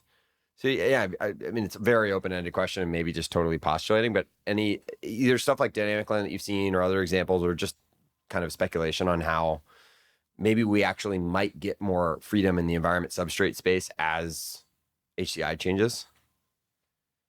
So dynamic land, for those who don't know, it's sort of a room scale computing experience. And the way it feels is that you sit at a table with people and you think about stuff and you have magical materials on the table that come alive and do more than paper can do. That's sort of my bulletin board from earlier. Exactly. It's the magic bulletin board. Things start animating. You can run simulations. That's their vision. It literally just, I think it's like projectors on the ceiling. It is, although Brett. So first of all, Brett's a huge influence on my work, and actually one of my co-authors on the Malleable Software essay, Josh Horowitz, who I've also collaborated with in other ways, worked at Dynamic Land and built a lot of their stuff. It is projector based, but that's not the point, I think they would say. No, That is I'm just trying to fill in, like, people can look yeah. it up a video, but like what you just described I just sounds know a that little they fantastical. would be I think what that team wants people to focus on is it's a prototype of how the thing should feel. So it Yes. doesn't matter how they built it. What matters is, yeah, you have things coming live on the table. Maybe things are even moving Yes. Yes. automatically, you know? Yeah, I guess what I'm trying to clarify is you're not wearing glasses, there's no Yes. No VR. VR, yes. It's in the real world And I find that with pieces really, of paper. so I've visited a few times and I was not involved at all in it, but I got to feel what it was like to be there. And the thing I found most compelling and awesome about it was you can sit around a table and make eye contact and I can see what you're looking at and I can point at stuff. So cool. Uh, when we want to change the color of something, we just can like scribble on it with a pen. They have some cool examples of leaning into physics. Like if you want to make a spinner, just like make a spinner, you know, use a thumbtack and a piece of paper, and that's your spinner, right? Yeah. So it's this lovely kind of starting from physicality. What's combining Literally. the tension we've been talking about this whole time, like the so much of your work is trying to make aspects of the digital world more like the physical world, and they're just like, let's literally combine them. Exactly. And I think it's a really bold and inspiring approach. It's not what I'm doing, partially because I work remotely, which sort of doesn't work with their, around a literal table vision. Yeah. But I do think a lot about. I think it's fairly like I think I read somewhere that Brett said he hasn't programmed on a real computer in a long time. Like he only programs in Dynamic Land. I mean, that's Not pretty sure cool, that's right? possible, Yeah. I mean, but another thing that I find really inspiring about their research approaches, they really have tried to live in the thing that they were making. And that's a legacy that I think they drew inspiration from computing pioneers like Doug Engelbart, who I think they thought that the way you build a good thing is you try it out yourself for years and you really go deep on living in that space. And that's something we try to do at our lab too. We very want- Apple-esque. Brett, I mean, that's where Brett came from. Makes sense. For sure. It's prototype based and experience based. It's not theoretical. And we try to do that at our lab. We call it living in the future. Sometimes it feels futuristic. Sometimes it feels like we took a step backwards by accident, but that's sort of all part of it is being accountable to make something that really works for you is, I think, a really important part of a design process. So I find that inspiring. Cool. We talked a lot about the sort of, to extend the metaphor, the kitchen. On the note of the knife and tools, maybe a simple or too basic question, but like, what is the difference in this context between a feature and a tool? Like in Embark, a lot of those things you're describing, like you talk about them as there's all these tools that live in this spreadsheet. And granted, I would argue probably that AI is only going to collapse feature and tool in theory, but like, is it worth distinguishing between those two, or maybe more broadly, like how do you think about what the object of what a tool is in this idea, assuming that you have different substrates and environments? One way I think about that is maybe there's not a hard boundary, but there's a spectrum from something more like a feature to more like a tool. And I would say an avocado slicer is more on the feature end and a knife is more on the tool end. And what I mean by that is, the press release for the avocado slicer that they wrote before they designed it said, we have this person in mind. They're like a 32-year-old product manager at Google, and they're hosting a dinner party and they need to slice 10 avocados. We're going to make a perfect thing that does avocado slicing. And what are the stages of avocado slicing? And, how can we make it so easy and so intuitive they don't need to learn anything to use it? And it's very driven by like a problem in a specific problem, a specific scenario with zero attempt to generalize further. And then a knife, on the other hand, is very different. I think it's more like it's a mechanism. It's an object for cutting stuff. You know what the avocado thing is more like an appliance. Yes, appliance I think is also a slippery word, but I agree that appliances are often closer to the like do one thing. It's like do the job for me so that I don't have to. It's like a toaster. Yes. I mean, in this case, not literally. You still have to, but you could imagine an avocado slicer that is like a toaster, which is like put it in the box and it slices. Yeah, exactly. And I think I think one of the qualities of a good tool is that you can do different things with it and you can keep getting better at it and learn to use it. And There are good examples in software of this. We've talked about some of them. I think parts of spreadsheets and parts of Notion have this quality of you learn this primitive and can apply it in a lot of different ways. And I Yeah, a think programming language, even if you wanted to absolutely, get once you broader. know a good programming language, you can do. Programming languages are, an advanced Lego kit, I think. Yeah, yeah, So yeah, totally. yeah. There's one little bit where you mentioned one kind of non-obvious benefit of substrate or environmental interoperability, or at least the notion of being able to bring your own client to something, is being able to act. It's not actually like the notion of I'm going to try every notes app. It's that I've used the same thing forever. Like I've used the same code editor forever, which I think is very cool. I'm curious if you have any personal examples of that, and maybe more broadly, like what to you, we were talking about this a little bit, what to you makes a great tool? What's like a chef knife of software? Or even just one that like you have gotten to go deep on and gotten to Yeah. enjoy. This is an aspect that I've come to appreciate more over time as Mm. like I rack up years. I think I used to be really interested in what's like the coolest new best tool that I could pick up right now and try them all. The mid curve, the middle Yeah, of the exactly. Yep, I've been through the curve. yeah. Maybe I've made it to the other side. I think something I really value now is thinking on decades scale in terms of longevity. Like, what are tools that I plan to use my whole life, and what's going to be worth investing in that's actually going to last that long. And we don't think about, sorry to interrupt you. We generally, this is inside of all of this, we don't think about digital stuff in this way. And only now that people like, I mean, people around our age have been using it for a little longer, but like when you started, it was like, it was all new, or it was, the internet was new. Right. Exactly. And now I'm thinking about where do my notes live so that I can use them when I'm 50? Yes. Where do my photos, all the photos I've ever taken in my entire life are in this photo reel. And I think it's backed up somewhere. And if Apple keeps being good, it should all be fine. But wait, is Apple going to be good in 20 years? I don't know. And a lot of the local first file over app philosophy, I think, is applying this to your data. But I also think it applies to software. And there's a paradox in malleable software that I find really funny. There's a study that Wendy Mackay, who's an HCI researcher, did at MIT and back in like the 90s, where she asked people, why do you change your software?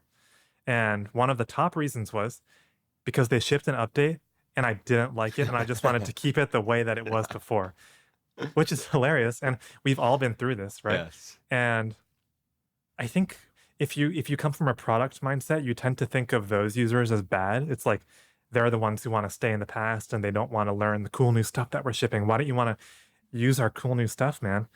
But there's another way of looking at it, which is if I own my environment and I like it the way it is, you don't get to come in and change it. Part of owning a house is if you like the way the house is, you get to live there forever, Yes. right? And there are affordances, by the way, that come from having used this knife for 5 years or lived in this house for 5 years. Exactly. And sometimes software feels like I've been using this knife to cut onions for 5 years. And then one day I show up to cook dinner and it's like, hey, we've made a new knife. It's way better. Try it out now. And by the way, we threw away the old knife. It's not there anymore. And it's been deprecated. And I'm like, oh no, this is terrible timing. You could have been more polite, but also like I didn't need the new one anyway. And so Yeah. I think that's And we know we use these tools all day. You noticed a gram of weight in a knife. exactly. It is not worth investing in learning the thing if it's not going to stay usable and stay predictable. Mm. And so I think it's sort of an ironic thing that part of ownership is keeping things the same as well. Yes. We texted about this a little bit beforehand, but one idea that ties into this tool and environment framework that I already briefly alluded to earlier is the notion of a container around code at all, and that sort of being what software or apps are today. I'm hesitant to make this only about AI, but it feels like the dominant kind of frame around it, which is we now have a world where you can ask a really smart, choose whatever metaphor you want, butler, assistant, appliance, to just do the thing for you. Capture intent, and like, I don't need to know how it happens. I don't need tools. I don't need apps. I don't need software. You have this, and this gets to maybe the tension here, but you have this line in one of your essays where you say, chat will never feel like driving a car, no matter how good the bot is, which is great. And we were texting, you're like, yeah, but also Waymo. Like, it's like, Yeah. we're almost moving from like, we used to drive and then we had cruise control. Now you just have Waymo. And so I guess my question is, where and when and why will we actually still have tools? And like, how do you think about where we're going as like the containers around this stuff start to dissolve. I think that's, for what it's worth, one of the core things you're driving at in the tool framework at all, tools over apps, is you're sort of pointing at this. But like in a world where you can edit code at the speed of thought, you don't actually need to write programming. Like you don't need to program yourself. You just ask the butler to do things for you. I have some of my own ideas. I think you're getting at some of them with the chat and driving a car idea. You have another example where you say like, what if ChatGPT produced a spreadsheet for you? But yeah, I'd love your thoughts on like where containers and tools should show up beyond just intent. This is something I'm grappling with right now, and I want to try to unpack it with you. I think there is a bit of a trap that I'm trying not to fall into, which is that I have a lot of creative friends who love direct contact with the work. I think I'm sort of that way too. A simple way of putting it is I like writing words. It feels good to do that activity, right? Independent of the output. Independent of the output, exactly. Right. And that is a separate question from, do I actually need to be involved in the details to get the best output in this context? And I think unbundling those two things is like a vital first step to trying to figure out what's going on here, because from the perspective of providing economic value to the world, no one cares what I feel about doing the work. It's about, is the output good? Yes. So to a first order, there might be something you can say, which is like, look, if the bot gets good enough, you can keep doing the thing as a hobby, but you don't need to do it anymore because the AI can just do it for you. So I think that's one possible stance. However, I do think that when you're trying to do certain kinds of creative work, being involved in the details is the only way to get to the unique output that would have come from you. And there's just no shortcut. I would certainly claim that with writing today. But again, I could still be underrating. So I think it's obvious with writing. Writing is the clearest case because writing is thinking. Coding is harder for me. To take myself as an example, a lot of the work I do is prototyping user interfaces. And much of the code that I write when prototyping user interface, not only am I going to throw away the code probably, the code doesn't really matter. What matters is how it feels to use. Yes. And so in that case, I'm finding a lot of use for AI in helping me do that task. I'm moving faster and I feel that I'm able to prototype and get to the interesting parts faster. However, I do sometimes wonder, oh man, am I accidentally losing opportunities to notice things? In the process of AI is making a lot of micro decisions that I might have been more involved with before. And maybe if I had been involved in that decision, I would have had a spark of an idea that I'm not having now. And so I try to monitor that and think about, what's the quality of the time I'm spending? And one way I try to think about it is if I'm doing serious work, I don't think there's a way to reduce the amount of time that I'm spending on it. That's not my goal. It's more like, can I ramp up the quality of the time I'm spending so that every minute is like high leverage, focused on the important bits? Yes. And, maybe that's a way to get better results. Yeah. Yeah, there's an essay I read a while ago called "Reality Has a Surprising Amount of Detail." I don't know if you've come across that. Essay. It's great, and it's inside of it's. I don't know. Me editing this, I could have AI transcribe it. Well, I do that. I could have AI do everything, and yet I'm sitting with the same tension though as you, which is like I don't know if it's just fear. I used to work with lots of Twitch streamers and YouTubers and stuff, and they would always have this like, oh, I can't let somebody else edit the videos. Only I can do it. And what they all eventually found is that like, no, if you actually take the time and train a person, you have more time. But yeah, I think the question is maybe we'll come back to, but the question is like, where do you want to? You don't get to spend a lot of your time on much, but where do you actually want to spend a lot of your time? Yeah, and I think one question that I've been trying to overlay on this is, when is it worth it to get in the details and when is it possible to delegate? Editing a YouTube video is a great example of a tricky case, I think. The more variability there is in the output and the more subjective and taste-driven it is, the more important it is to be involved in the details, I think. And at the far extreme of this is something like art, maybe, which I'm not an artist, but I basically think humans being involved in the details of art is inherently part of the artistic process. Yes. And maybe on the other far extreme, let's go back to that Waymo example that I was, lobbing at you, right? Like often I just want to get somewhere and there's not any variability in the output. I know where I want to go. Yes. Driving the car, I'm not going to change my mind about where I'm going. Yes. So if I have this clear objective, it's verifiable and it's optimizable along like however you can get me there cheaply and fast. I will take and safely. I'll do like literally. It doesn't matter to me. It's a black box, Yes. and I think in Yes. those cases, it's appropriate to delegate because it's a closed-ended problem. I think about this I think is sort of a roadmap for where I think AI coding is going to go, which is basically any subtask that has a very clear criteria for what success looks like is going to be automated. They're going to train models Yeah, that like will known knowns, basically. exactly. Yeah. And Yeah.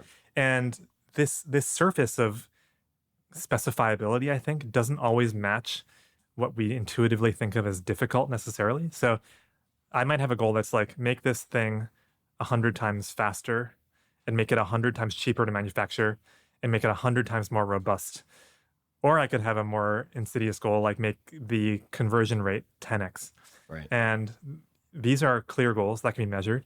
And I think AIs will eventually figure out how to just like optimize any Yeah. metric. It's a math basically. problem. It's a math problem. And it might be really difficult by human standards to do some of those tasks, but we'll figure it out. And so the tasks that are left for me to work on are the ones where we don't know Yeah. what the answer is. Yeah. On one last note on the container idea, which is like one thing that I think you rightly got at, which is like, where do I want to go through the work and the complexity and use tools for my own purpose? But on the other end, like, I'm curious what you think of is just broadly going to happen to like software people use. Like, presumably people will talk about this world like you're just going to have a master agent that like why do you even need user interfaces? Why are you still interested in designing user interfaces? Are you just designing for like hobbyists who are doing this for fun? Like, I don't think so. And so I'm curious, obviously that's like a really broad idea, but like to what extent what types of use cases and applications, like, and maybe a simpler way to ask this might be like, where do ergonomics still matter? Where are the cases where like chat isn't as good as like, it's not a steering wheel. It's never going to feel the same. Yeah. I sort of regret the steering wheel analogy as a choice a bit because I think, again, maybe in most cases it doesn't matter that much where you steer. Maybe a better example is chat will never feel like holding a paintbrush. I think we can sort of map this distinction we're making about things where the output is known versus unknown to like input output modalities in an HCI sense of like what modalities are going to be best for the kinds of interaction we want to have. I think if you have a fuzzy intent and you want to say it in natural language and have something go do something for you, maybe natural language is a perfectly fine way of, voice or chat is a good way of specifying that. I do think often on the computer to human side, text is not sufficient, and we really want more visual stuff, like showing I was just on-demand interfaces. travel planning on ChatGPT, and it's like it's actually not that. A wall of text is not a good UI. Yeah. People know that though, and I think that will. We'll have generative UI. One other thought here that you get at with the like, what if ChatGPT produced a spreadsheet is like chat isn't really a computational media, but presumably we're going to start getting ChatGPT is going to start generating me UIs that I can play with on the fly or whatever. Totally, yeah. And there's layers there of maybe we'll be making new computational media within chats and stuff. But yeah, I think direct manipulation, by which I mean like clicking on stuff and moving things, this metaphor of like the screen has objects on it that you can think about, it engages a different part of our brain. Precision is way more involved. You can point to stuff, and there are big advantages there. I'm really excited about hybrid modalities. Like an idea that I'm obsessed with is hybrid voice and pointing. So I want to Minority Report style, use my fingers and my voice simultaneously and say, there's a famous HCI paper from decades ago that's called Put That There, where it's this really old demo, but this guy's just pointing at stuff and saying, put that there, and it moves it there. And it's a perfect demonstration of like the power of this hybrid modality. And I think that's going to be really cool. There's all these different mashups, but I think you can basically break the problem down into like what are the pros and cons of each input and output method and what tasks are appropriate for them and go from there. I will say, I hope we get a new operating system at some point. I mean, using the eye tracking on the Vision Pro was pretty magical and felt a little bit like what you were just describing, or like the dynamic land type of stuff. And I don't know. Yeah, maybe it will be VR AR. I'm not sure. Yeah. I think AI might disrupt our way into a new operating system emerging. I really believe that the big deal isn't going to be a new IDE for developers. The big deal is going to be a new environment for users to live in. And so we'll see. Yeah, on that last note too of precision, you have a line where you say any creative endeavor where the person is reaching for greatness benefits from precise control. And then, as Theosophist or Linus, someone we both know, says, great creative tools allow for virtuosity, which I think is maybe that's in the creative sense to your point, but like there's still a lot of room for that. One other bit about design that I found incredibly just interesting and surprising, and the more time I spent on it, like resonant, that you pointed out briefly, is about empathy. And I suppose this is probably pretty different than most designers' view on design and most people's view on design. And as you said earlier, like the average sort of Silicon Valley orientation is a set of quotes that I'll read in full. You say, in some domains, the problem is obvious and the solution is really hard. E.g., the prompt might be make cheap, clean energy. The rest is engineering. But in my experience, most design is the opposite. The hard part is understanding the needs, and the solutions follow naturally, maybe with a bit of editing from a pro.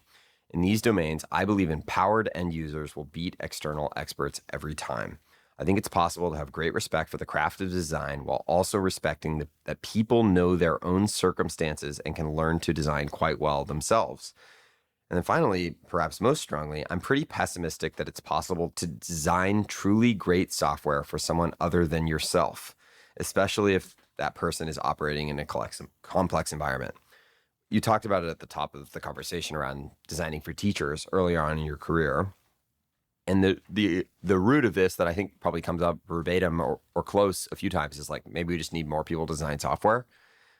If you're right, if the hard part is actually understanding needs, why aren't more people capable designers? Yeah. To fill in that backdrop a little bit, the story that led me to this conclusion actually was designing for teachers. I was a designer developer. We had a lot of former teachers on the team. We were doing the correct thing and talking to teachers and principals all the time, but I had never been in the classroom. And I always felt like, man, I'm just operating off of this like kind of hazy view of what a teacher's day is like. And I hated how I would constantly be blindsided by new things I hadn't understood about being a teacher that I think I would have understood if I had been one. You're like trying to understand the bicycle gears on a piece of paper. Something like that. Yeah, exactly. I'm reading like a book about it and I haven't experienced it enough. And you know, a lot of it is like stuff that isn't part of the formal job specification either. It's like, when do teachers do stuff? Like, when are they on their computers? How much time do they have? Like, I know they're busy, but like, what exactly does that feel like? And it's just, I, there's all this design thinking stuff about maxing out your empathy. And, to credit design thinking, I think one of the strategies people use is like not only deep ethnographic embedding, but like get as close as possible to actually doing it yourself. So maybe, some people might say I should have gone and become a teacher for a year and then I would have been in better shape. And I'm sure that's true. But I also think to push it further, maybe 100% of teachers are not going to be good designers of software.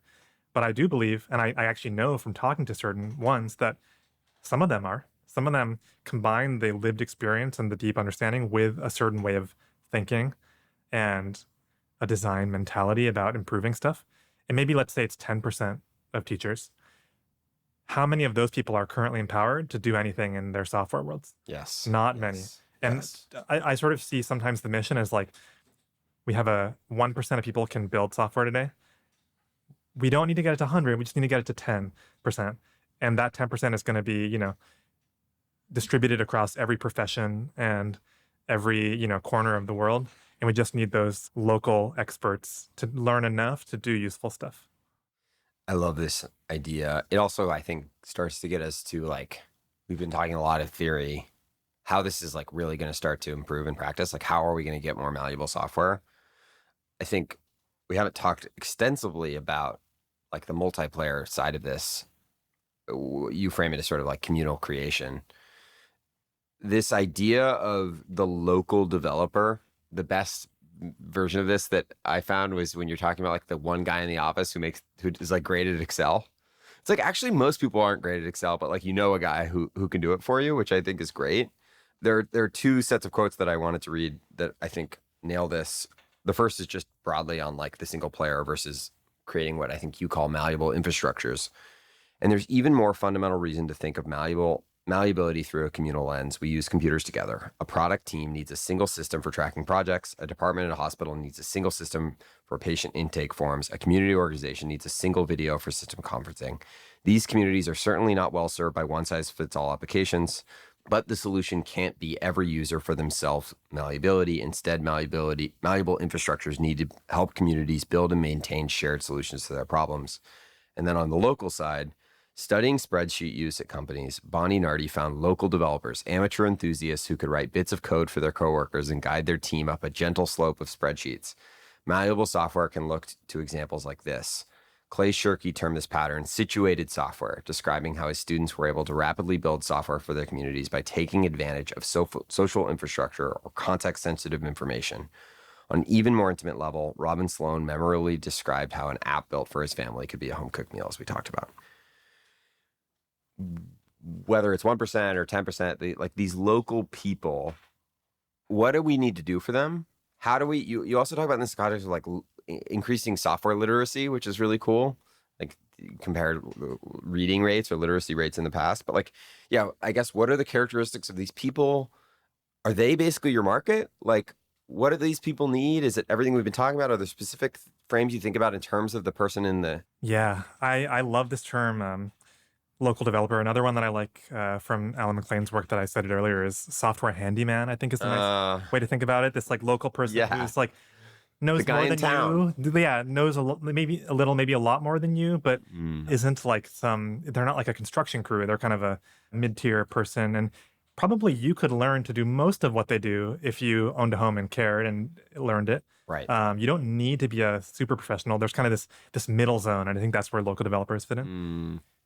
You know, I think to your question of what do we need to do to empower them. So Bonnie Nardi, who's an HCI researcher who's done a lot of foundational work in this field, including this book called A Small Matter of Programming.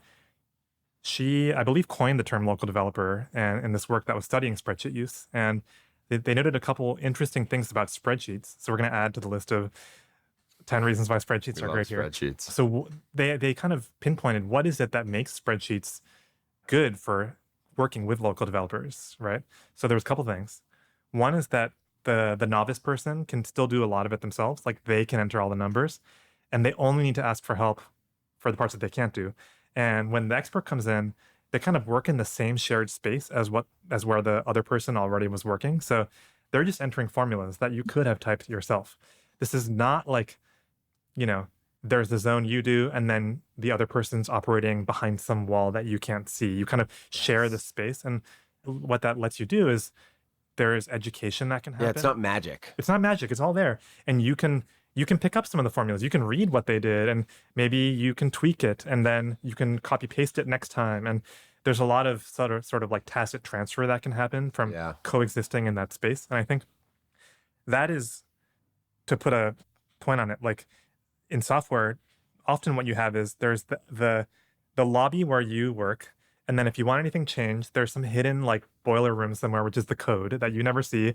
And the developer might say, sure, we'll do that feature for you. And then they do it and it magically appears, but you don't know it. You can't see it. You can't edit it. So I think what we need to enable the software handyman, the local developer, is actually not necessarily just tools for those people. We need everyone to be working in these spaces where you can more easily bring in help.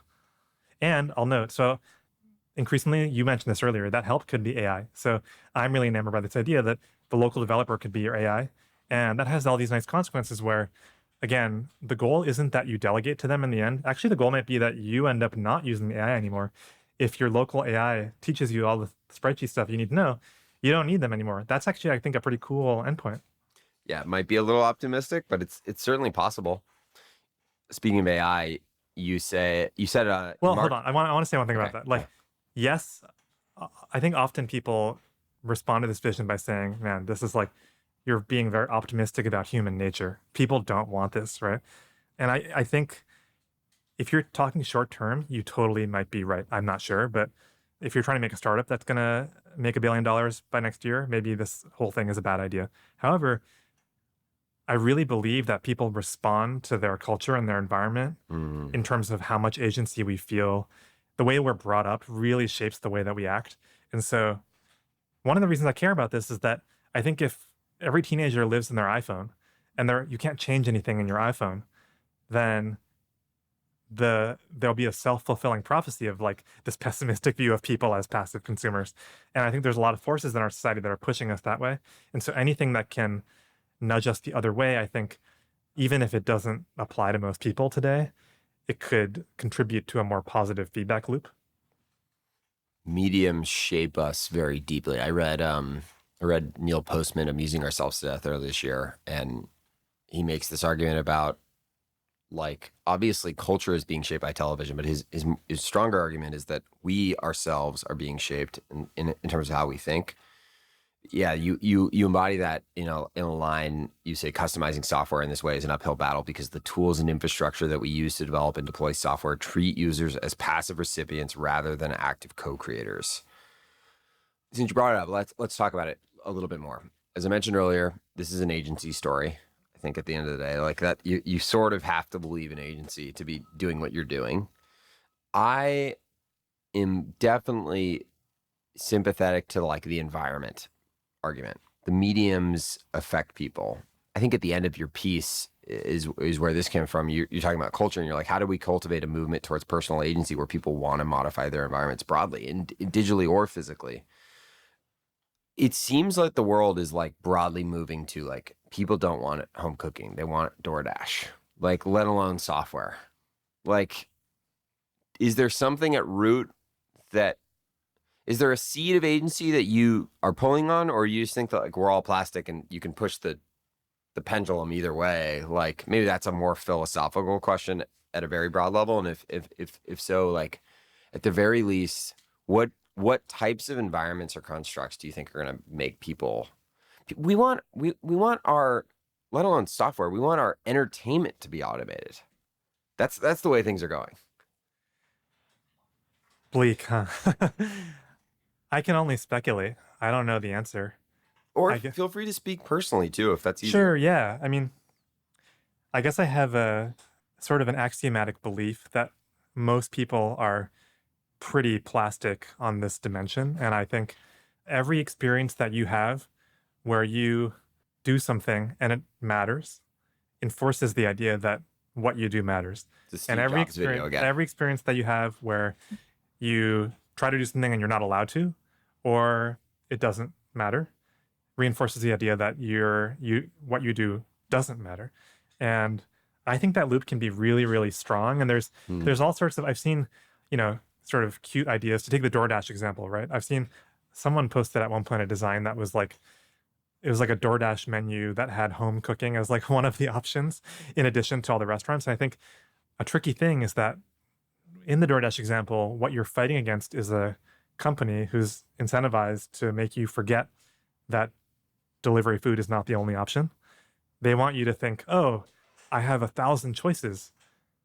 Yes. How great. Yes. What I'm supposed to do is pick one of the 1,000 choices and I'm good. Same thing with Netflix, same thing with TikTok. Yeah. And there's like very strong and heavy forces pushing that. And so I don't know the solution exactly, but I think it's true of a lot of people that it's probably true of everyone to some extent that what you see on the menu and how people around you behave really, I think it's true of me. I'll speak for myself. It has an effect on, I don't think I was always a particularly high agency person. And I think of it also as a trait that I'm constantly trying to get better at. And I have role models in my life where I see them doing stuff. I'm like, wow, I want to just do stuff more like that person. And I think a lot of it is, the way the education system works, like get good grades, get into a good college, don't think too much about why you're here, is a philosophy that doesn't inspire a ton of agency.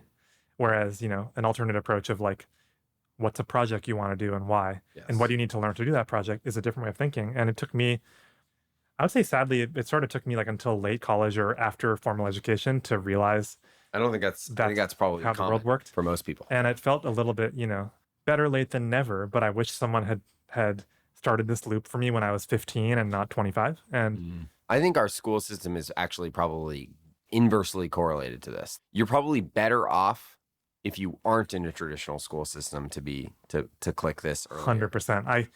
The more I reflect on my schooling experience, the more radicalized I get against grades and a lot of the way education works, because I think it is a very agency robbing experience in many Yeah. cases.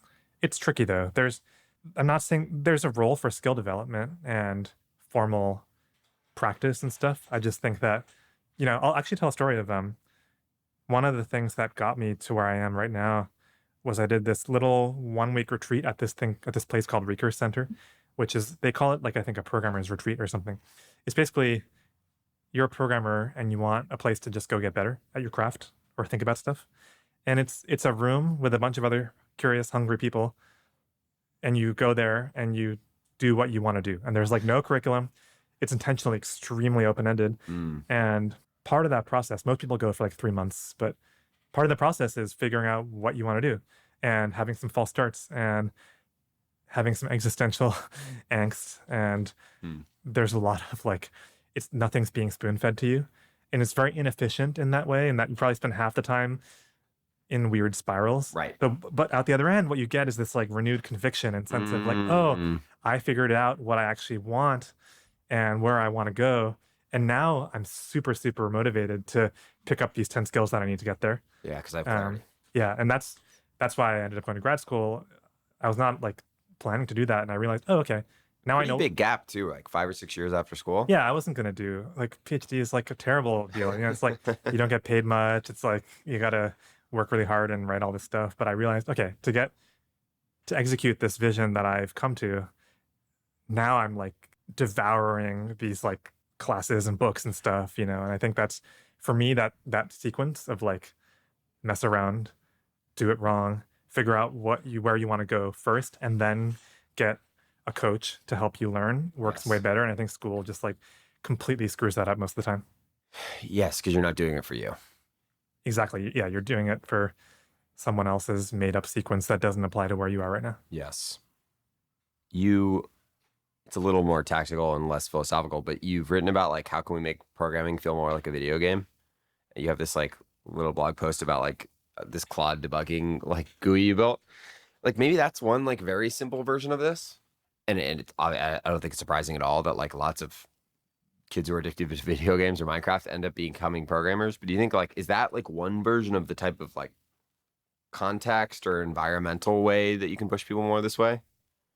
Totally. And I think an even better example of this in this context we're talking about is Seymour Papert, who's an early pioneer of constructionism and education philosophy around exactly what we're talking about. Like, do projects, don't be fed facts.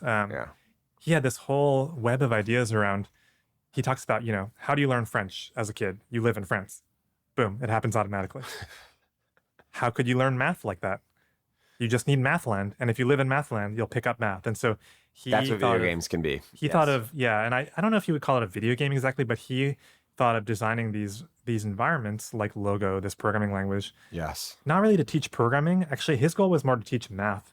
And he thought that if kids lived in that place, sort of immersed in these concepts, they would naturally pick up what they needed in order to do cool stuff. Like in Logo, it was like, I want to make a turtle draw a circle because that's really awesome, Yeah. And so I think that's a huge inspiration for me. You mentioned some debugger projects I've done. I think that's that could be one ingredient. I believe that like being able to intuitively visualize what the heck is going on is really powerful as like one ingredient, and feeling like you're seeing it and getting it and you want to participate in it. It's literally being able to pop open the hood and see something, Yes. And a big problem with software is that you can't do that. Yeah. When I was in 5th grade, my teacher let me take apart a vacuum cleaner, and it was epic. I didn't really get what was going on, but it was just like, oh my God, I can unscrew this thing and see what's there. Lots of engineers with stories like that. Yeah. And I think kids have a ton of agency from birth, I think. And kids are really naturally curious. And I think a lot of this is just creating prepared environments where you can let that take its natural course and things will work out fine. On that note, especially given maybe the lack of connecting to the school part, at least initially, you seem to be someone who has like a very strong default towards like hacking and tinkering and experimenting. Where do you think that comes from? Maybe it was the vacuum cleaner, but I don't know. I think I'm the kind of person where once I get an idea for how cool something might be, I just have to try it and see. mm, And I'll ride that wave for like a day yeah. and I get kind of obsessed. And so I think I just enjoy that like first initial seed of something and playing out all the implications and But where does seeing that how it come works. from? Because by the way, what you're tapping into, how do you do induce agency? You get somebody excited about something. Anyone will do anything if they're excited about it or they want something. But there's like a curiosity there that is like connecting in a way that like this is what video games are good at, is like they help the kid connect in a way that they'll actually be motivated to do something. But I think that that's the question that like, I mean, obviously we don't get to choose what we care about, but I'm curious, have you found a pattern in the things that are attractive to you in that way? Maybe one thing I'll say is so I love it when work that I do changes the way that other people see the world or think about stuff. And to me, that part is really important. It's not just me doing something, it's like other people reacting to it.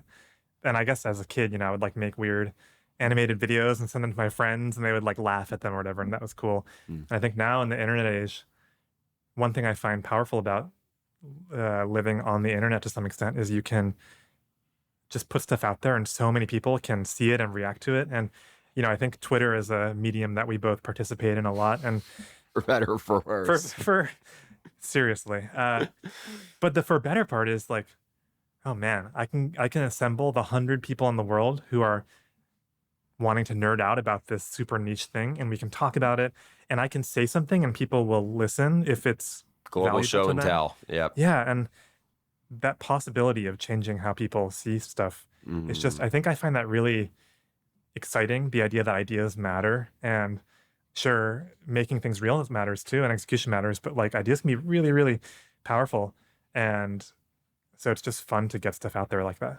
Yeah, there's obviously plenty of risk of over rotating on this front, but like ideas maybe have never mattered more, which is a cool thought. Maybe. A couple of things that I just wanted to hit quickly before we wrap up on the malleable software stuff. I brought it up briefly. The AI thing hanging over so much of this. You had a tweet in March 2023. You said, if it seems likely to me that all computer users will soon have the ability to develop small software tools from scratch and to describe changes they'd like to make to existing software that they're already using. And then, by the way, one funny thing is that a lot of software is actually built like this under the hood. Engineers don't make things from scratch these days. They find libraries and assemble them into products where the seams are hidden from the user. You were talking about foam. In the foam model, the modules are exposed, giving me the power to open the hood. One view here would be that like all software is just going to be malleable because like all software is going to be amalgamated and not handmade. Like maybe that's optimistic, or maybe that's likely. I disagree. Okay. I disagree. Okay. Or at least I think that's not the whole story, and Okay. I'll explain why. So, in our essay on malleable software, we have this analogy to try to make this point, which is imagine that there's no more home cooking like we've been imagining, and you can only eat at food courts. So there's like maybe 200 things you could order, but that's the list. Mm. AI is a sous chef. AI is this like maybe intern, maybe brilliant chef who you've now hired for $20 a month to help you out. You bring the sous chef to the food court. What are they going to do? They like you're just still stuck ordering from the menu. They don't have access to the kitchen. Like the point here is that you don't control the production of the thing at all. And what you're handed is like a And that finished does artifact. this. Sorry to interrupt you. That just to clarify that this shift doesn't necessitate more software being open source, and that's why it's still the food court. Exactly. So Got it. you're jumping ahead a little bit. Yeah, my point, which is that like there are other things that need to change in the software world to actually take advantage of AI. Yeah. And Yeah. software being open source is one of them. And it's true. I think if all software was open source and you combine that with the fact that AIs can code, that's a pretty good start. Because now if I want to change something, I just like theoretically pop it open, edit it, and I'm done. Yes. I still think there is more to the picture though. Like the more that you can do without coding, the better. There's a lot to figure out around like, now if I want to share my version of the app with you, like how do I send it to you? And then how do we decide, like, are we going to keep using it together, or are you going to go make your own remix now? Right. How does that work? Right. Even open source is like, it's necessary, but not sufficient, I would say. Like it's an awesome thing for the world. But if you've ever tried editing an app that you're using that was open source, it's not easy for a lot of different reasons. Like even getting it running Right. on your machine might be like hours of work. And so there's just all these barriers that I think I like to sort of flip it as like, how do you design for everyone having a local developer or a sous chef? Like assume they have, Or maybe even like a world star Michelin chef, but like yeah, who's eventually. still operating in Exactly. a context. And the answer is like everyone has a kitchen. So like if all of my software was built in a way that I have little tools composing and, back to the earlier story, like when I built that little tool while making this essay, we have a malleable environment where the whole point is that you do your AI coding and you take the thing it built and bring it into your kitchen and you combine it with the stuff you already have. I think Yes. that's more of the ethos that we need to figure out how to do that well to actually take advantage of It the AI model. relates a tiny bit to the notion that we're all going to have like an MCP server. It's like it is more of this sort of like, how do I create like my corner that can interop with the world? But like, yeah. I think you hit the nail on the head. Like, how do you manage your own context? How do you manage all of your stuff in a way that you can, like, because AIs love context. They love knowing about you. But it's creepy that Sam Altman knows so much about me. Like, I Yes. want to have my Yes. own little thing that knows everything about me. Yes. I've made a personal assistant. My wife and I have an AI I assistant love that we this use post. to Yeah. help run our lives now that I made a couple months ago. And the more it knows, the better it works. I want to tell it how our weeks run, what food we like to eat, when people are visiting. That's a lot of stuff. This pattern of like, you have your little world of stuff about you and you bring tools to it is a really Yes. powerful thing you're pointing to. You're also that. I mean, with the thing you're referencing, I'll link to. It's you guys made this little like Telegram butler who like speaks to you formally, and like that probably is pretty dang close to the prototype of like what our whatever agent like.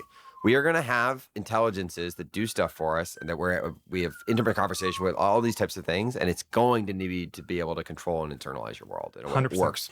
And this is an instance of malleability in my own life. Like, I love that I control how that thing works. I know how it works. It doesn't do random stuff I don't want it to. It doesn't change when I don't want it to.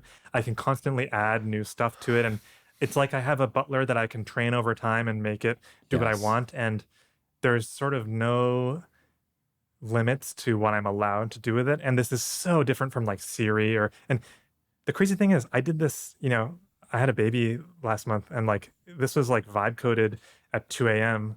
with one hand. Yeah. This whole project, right? Yeah. And the fact that I have software engineering training helped. It's not that anyone could do this right now, but the things you can do for yourself that are possible on the side are Yes. absolutely different than they were. And I think this cost benefit calculus is like shifting really rapidly. It's Right. something I'm feeling in my own work, Right. Yes. Two very empowering and interesting ideas there to me. One is perhaps what area will malleability be more important than like our personal super intelligences or whatever? Like literally.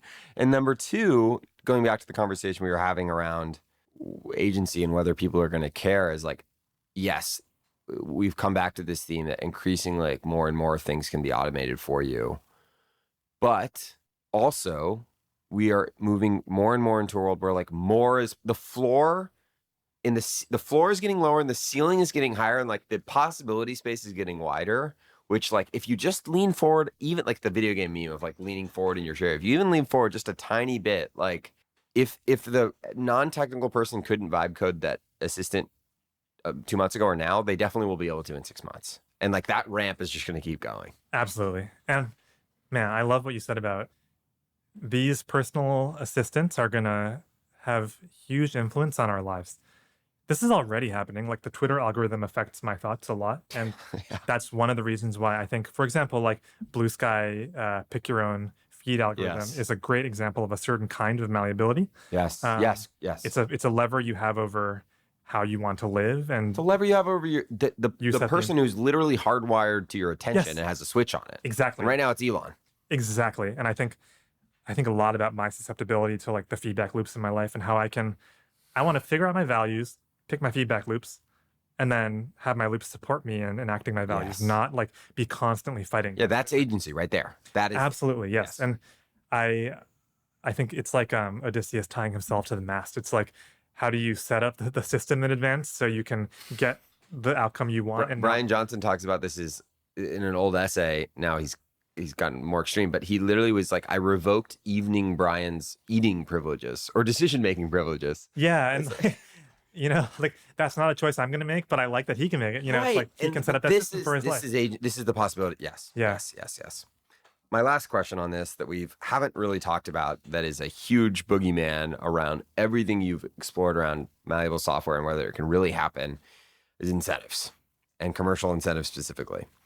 As we've talked about, you need tool makers, you need infrastructure makers, you need kitchen makers, whatever, exploring all these metaphors, you need them to actually want to and be incentivized to enable this type of stuff. So you give the example of Chrome early on. Like, one decision made a long time ago enabled so much in the way of browser extensions. Before we explicitly talk about the commercial piece, which is I think super important from a super baseline incentive standpoint, I found myself coming across this a lot in technology where like there's a temptation to believe that like people will do something for an ideological reason. You run into this in crypto a lot. My favorite example is just like the great genius of Tesla was like, don't buy the electric car because you're like a tree hugger. Buy it because the car's sick. And like, that's how you, same thing with fake meat, whatever. You're not just relying on sort of ideology. What do you think the most compelling reasons, we're talking abstractly, and it's probably hard to be too specific here. What do you think the most compelling reasons for tool makers, app developers, infrastructure builders to actually think in this way, or at least read the piece and like want to buy into this? What are the ways that they should be selfishly incentivized to do this? This part's really important, and it's to be honest, I think it's a part that I have much less confidence on. It's less a narrow technical question, and it's a very tricky, almost economics question. Yeah, coordination problem. Yeah, I think though there are some simple reasons to point out. So you're a software developer, you have 10,000 bugs in your backlog or 10,000 feature requests, and you're in this meeting and your customer is saying, can you add this feature that competitor B has? And if you don't, I'm going to go with them. And your answer is, well, we have restricted resources, we can't do it. Wouldn't it be nicer if they could just add that one thing they needed and stick with you? Yep. And this is not like a new idea. Like, plugin systems exist for lots of apps for precisely this reason, that you can serve the long tail by basically outsourcing a bunch of stuff to external developers. Yep. Or even to users themselves.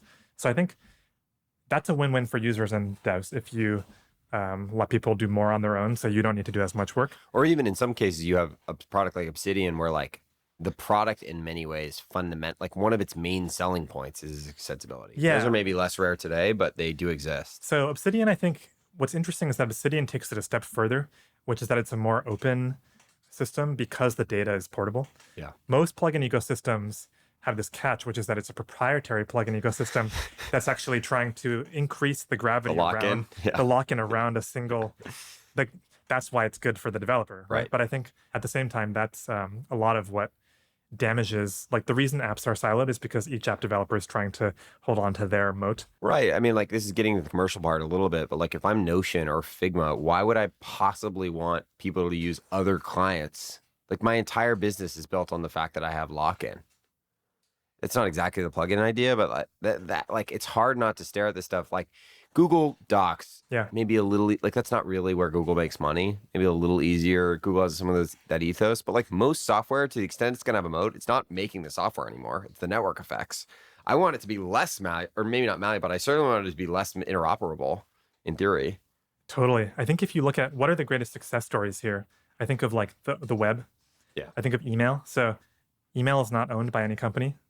The web is not owned by any company. There's players in this ecosystem that, there are email clients, there are email hosts, there's different websites. And a through line there is that no one value captured the whole ecosystem. It was created in a context where, like, Tim Berners-Lee decided, I'm not going to become a billionaire off this. I'm just going to let it happen and try to not capture the value. And I think ultimately someone has to take that move of provide tremendous utility to the world in an open way where they're not capturing the value, and then other people can live on top of that. But like, what about, is there a more realistic template? I mean, yes, hopefully you have amazing things like that happen. Is there a more realistic template in just like commercial open source? Is that the closest thing we have here to commercial models that make sense here, which is like you're incentivized to build a relatively open, malleable thing in part so that it will actually succeed, And by the way, you can, like a lot of open source companies, monetize laziness, monetize people hosting, like all these types of monetize being the best and first client for it. That was my best attempt in trying to think about it. I think it's a great comparison. I'm not sure if I'm reassured or terrified by that comparison. Like commercial open source is really hard to do Yeah. well. And there's a lot of cases of people not getting it quite right and Right. making awesome things and failing to make great business out of it. So I don't know. But yeah, I think there's some comparisons there that make sense. Like owning the code is not the moat. Yeah. We haven't talked about it a ton. You have been a part of a number of, at least a couple notable, interesting research-oriented groups. First, MIT in your PhD, and now Ink and Switch. This is a strange, especially in maybe, obviously not broadly strange, although Ink and Switch is pretty unique, but a relative to the world that you are often peripheral to and adjacent to, like most of the people doing really practical stuff in software aren't usually doing it at PhD programs, I suppose, would be my intuition. I'd love for you to just talk about those two worlds and like why they've been empowering for you, how you think about, is research the right long-term place for you? Is it a temporary thing? Like how do you think about that mode, having done it now for, I would guess, what, 5-6 years? Yeah. So I did a PhD for, I guess, yeah, 4 years. And then I've been at Ink and Switch sort of throughout that and since finishing. And also just like what actually is Ink and Switch? Yeah. So great question. It's a bit hard to explain. Ink and Switch is an independent research lab. It's privately funded, and we sort of think of ourselves as bridging between academia and industry. Cool. So we're not a startup. We're not shipping a product today. We're not trying to make a huge return on a VC timescale. On the other hand, we're also not an academic lab. So we're not just interested in like figuring out the truth about the world. We want to change the way the industry works on, let's say, a medium term timescale, like 5 to 10 years away, not 1 year away. Cool. Actually, the genesis of the lab was started by the founders of Heroku, which was a successful startup. And they felt that, well, not to put words in their mouth, but my understanding is that they felt that a startup wasn't an appropriate vehicle incentive-wise for producing the outcomes they wanted to see in the world. And so that kind of gets to the way that I think about what institutions do I want to be part of or affiliated with. I think it's all about what incentive loops are the closest to the ones I want to be guiding my work. And most jobs have strings attached, and you just got to pick the best strings, you know? Where's the money coming from? What does the money want to happen? On the one hand, I think startups are amazing because they have such a good feedback loop with reality. If the thing is not useful, it will die, and that's it. And I love that reality check. I think is amazing. The problem is you can't dream beyond. It's really hard to sell something that people don't want yet, but that you think they should want, or that you imagine this world where they could want it. You just don't have time to play that out. And so on the other hand, academia, I think often, publishing papers is the main goal. The number of good published papers that you have is how your career is going to be judged. Right. And I think there's a lot of problems with that, especially in HCI, which is the field that I like. I was going to say also, as part of your thesis, I think you built at least 3, I don't know if you would call them apps, but like very real software things. Totally, yes. You wrote a nice thesis, presumably, too. It takes a lot of work to do. I mean, some of the problems I see with HCI academia are like, there's often sort of a separate conversation happening over in the academic world that doesn't influence what's happening in tech enough, right, I think. Right. There's great work happening, but often the transfer function is poor, I think.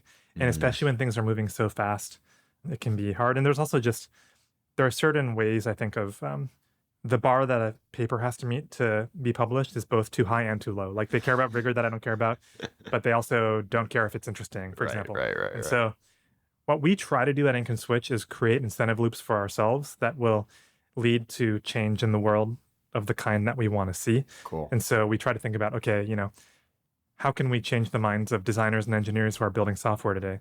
What artifacts can we put out into the world, like open source, or spin out products that people will actually use and build on top of? For example, the lab has this data layer called AutoMerge that is maintained as an open source thing that people can build software with and build on top of. It's part of the local first movement, is providing this as a public good to the community.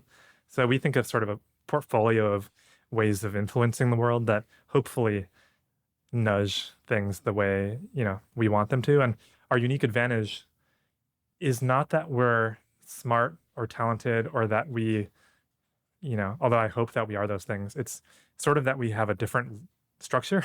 Like, and the fact that we aren't VC backed and being a startup allows us to go places that other people can't go.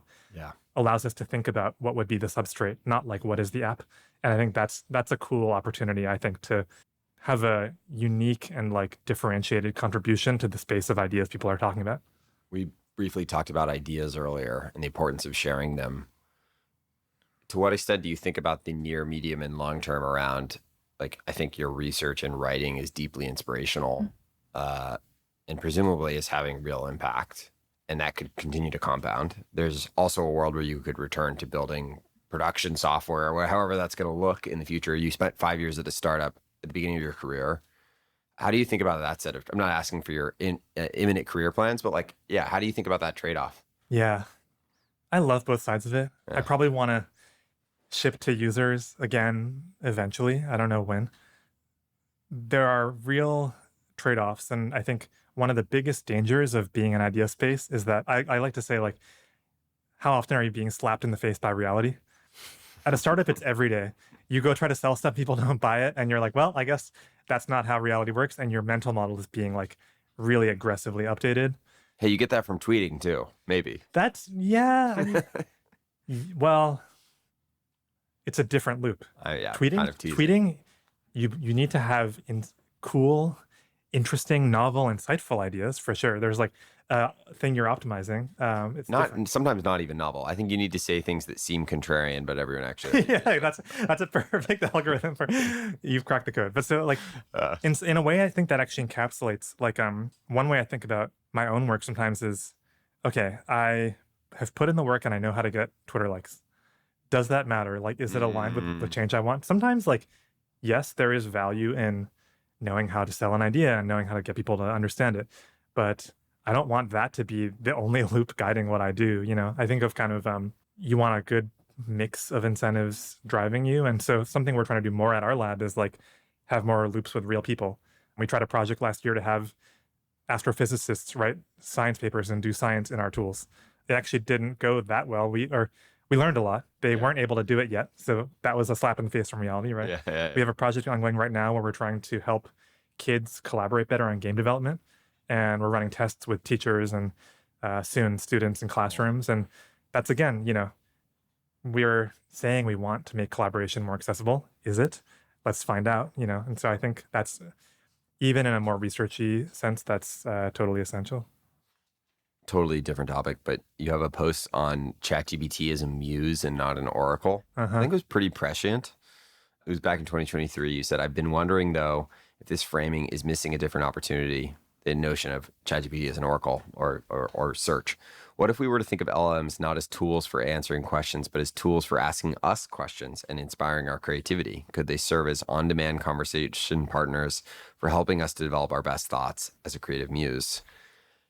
Any reflection on that piece / how has your use in that way evolved? I'm glad you brought it up. I've been thinking about it recently. I think it's probably, from my personal perspective, become increasingly true. I wrote that because I was frustrated by people thinking that an LLM was supposed to be used as like a fact database, when it's actually really bad at being a fact database. And I mean, they're getting better, but it's kind of a boring way of using them. Andre wrote that piece a while ago about like hallucinations being the point. Exactly, yeah.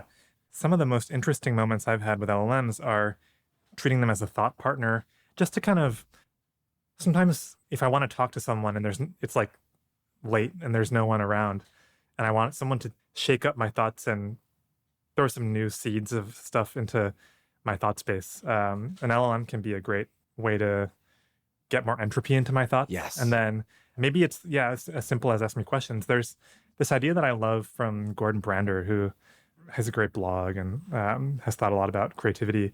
He points out that there's this deck of cards that Brian Eno made called Oblique Strategies. I don't know if you've heard of it. Basically, when you want to be creative, it's a deck of cards and you draw one, and it has a very vague koan-like saying on it. My friend Sean has this deck. Like, actually, yeah. I don't remember them exactly. It's like flip it upside down or something. Mm-hmm. And the point isn't that that tells you what to do. Yeah. It's just, again, it's like a seed that intersects with the current contents of your mind to Totally. shift your Scramble it. perspective. Yeah. And I think of what's funny about that is a deck of cards can do that. And an LLM is like a super, super powered version of that thing. The bar is low for creativity support tools to shake up our thinking, and an LLM can probably do better than deck of cards Yes. can. But the prompt, one of the things I noticed in that piece that you're probably, my intuition would say that you are incrementally better than the average person at is prompting this type of behavior. Obviously, so much of LLMs, as we talked about, is like adding in context. Maybe a simpler question would be, have you found yourself prompting more aggressively in this way, or have the models just gotten better at this in a way that you don't need to like guide them? I'm not sure. I think I probably still do the prompting reflexively, and I should test if I can remove it. So a very common thing I do is just say, ask me questions about what I'm thinking before telling me your thoughts. A simple technique I like is give me 20 options, not 1 or 3, because LLMs, I think of them as like the speed and the breadth of generation is a huge asset. And they're really good at generating options. And there's like zero cost to generating 20 options instead of 3. Yes. It's instant. Yes. So With a might as person, well. it would be super high. It would be super, yeah. We're not used to that. Exactly. And so I love generating these long lists. And then usually most of the options are bad. Maybe there's one that's good, or more often there's like parts that are good in a few of them. And I see this like, it's like we had a brainstorming session and there's like 50 post-its on a wall. Yeah. And I apply my taste to kind of like extract the best ideas from that corpus, you know? Huh. So I think that's another example of I like that. You can definitely get pretty creative with playing to the model's strengths. Well, yeah, we could talk about that all day. LinkedIn dive, you worked at Mubi from 2011 to 2013. Whoa, throwback. On designing the streaming platform, it sounds like. Yeah. They just raised $100 million from Sequoia. Really? I didn't At know $1 billion that. valuation. Yes, Andrew Reed at Sequoia. That's news to me. News to you. Wow. Yeah, and he... Congratulations, movie. Yeah, I'm just curious. I like movies. I actually am not a movie user, although I've played around with it a little bit. Yeah, curious. How did that happen? Any thoughts? I mean, that was a long time ago. Yeah. Oh man, no one's ever asked me about this in an interview. I have fun stories from that time. I was in college. I didn't know how to do much that was useful, to be honest. I was looking for an internship. I think I applied to like the big tech companies and bombed my interviews, and they were like, "Yeah, you can't really program." And I was like, "Okay." So I found Mubi, which was this tiny startup at the time. I think it was like under 10 people. They were based in London. What was really fun about my time there was everyone was too busy to help me or teach me anything. Well, that's not true. I got great support when I asked people for help, and they were really lovely people. But it wasn't like an intern program. It was just, I showed up and there was a desk and I kind of sat there and was like, what can I do? And accidentally ended up working on really important stuff because there weren't enough people. I was going to say, did they have technology people? They Maybe a did, couple? they did, yes. They had great tech people. The part that I ended up helping out a little with, I really don't want to overstate my contribution at all.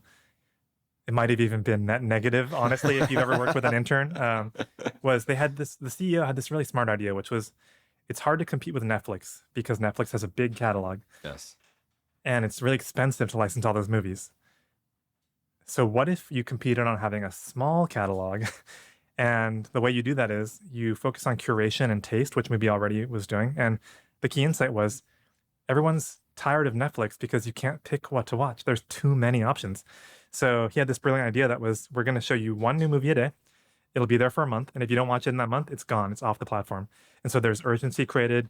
So there's smart. People with taste recommending to you. And it was this brilliant win-win where users get a better experience and it's way more affordable for the company to license Totally great content that they couldn't afford otherwise. And it was like, beautifully positioned against the existing player. And so I got to have like a front row seat to like seeing that happen and see this company go through like, some pretty, what felt to me like bleak times. I don't know. And to see that creativity kind of spark a reinvention of the thing was just really cool to me, Well, yeah, I think they have 20 million users now, and the CEO just got a crazy profile in Vanity Fair, and yeah. Go F it. You have to go I'm check so it out. glad they're doing great. Yeah, that's cool.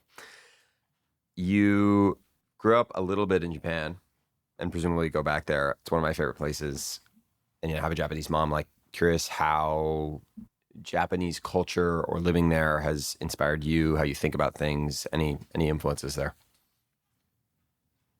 It's a big part of my identity. I spent middle and high school there. I love having been exposed to both US and Japanese culture as a kid because they're really different. The level of care you experience in Japan is ridiculous. And I think a lot of people see this when they visit. It shows up in the cleanliness of the benches in the train station. In my experience, it's pretty hard to get a bad meal in Tokyo because even at the sort of like average place, they care, they give a shit, and they lock in the details and they take pride in the work. And it's really common, I think, in Japanese society for people to take pride in labor that might be considered low status in the US. The janitor has an important job to do, and they're part of a society. Yeah. I had some really cool experiences. In elementary school, I was living in the US, but my mom would take me and my brother to Japan every summer, and we would spend a whole month at a Japanese elementary school, which was so cool. And it's different. I mean, there's actually recently a documentary that came out about this, but you're serving lunch to your fellow students. You clean the school. The students are like running around the floor with rags. There's much more of, I mean, to the agency point and what we were talking about, education, in some ways, Japanese education is worse in agency development, I would say. Yeah. But in these interesting ways, it also has these glimmers of like amazing, developing a sense of responsibility and like membership Part in of a a whole. community that is like vital to, I think, holding the way the society works together. By the way, you take the most extreme examples that seem just totally insane in Japan of like the little kids who are able to like ride the subway alone or whatever, or like the little kids in the little hats, like that just like American society can never support. And it seems to be rooted in a great deal of every person in that society feeling like they have some kind of responsibility to care for it. Totally.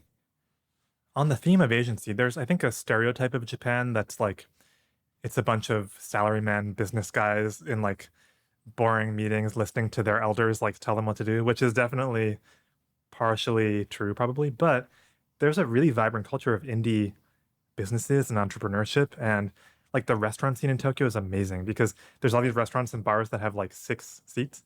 And many of them aren't famous and probably aren't the kinds of places tourists would go. But there's these tiny businesses and they're popping up everywhere. And I think some of it's probably like zoning law or whatever. Well, but one of the best things about it is the 3-dimensionality of it. Yes, you go up the 8th floor of the office building in the back of the hallway, and there's like there's so many cool, like no sign, right? And there's a lot of reasons why that is probably around the urban design, but I also think just there is a ethos, it seems, of like taking pride in your work and doing something not to make the most money. And also like the goal isn't to delegate it or scale it. It's just like the person wants to run one bar with 6 seats and that's what they want to do. And they're fine with that. The goal is to keep doing it. Yeah. And the goal is to do it well and do it excellently. I think American culture, especially in tech, is all about growth and scale. And there's something beautiful about that, kind of like keeping it small. Yeah. All about ends too, rather than means. Mm-hmm. We were having a conversation at lunch before this about probably sounds like you, like I, are a person who is dispositionally someone who wants to do lots of different things. But I'm curious how you have related to like various levels of depth in your life. I was going to ask about music because you seem to have a lot of instruments in the background of Zoom calls. It sounds like you play the cello.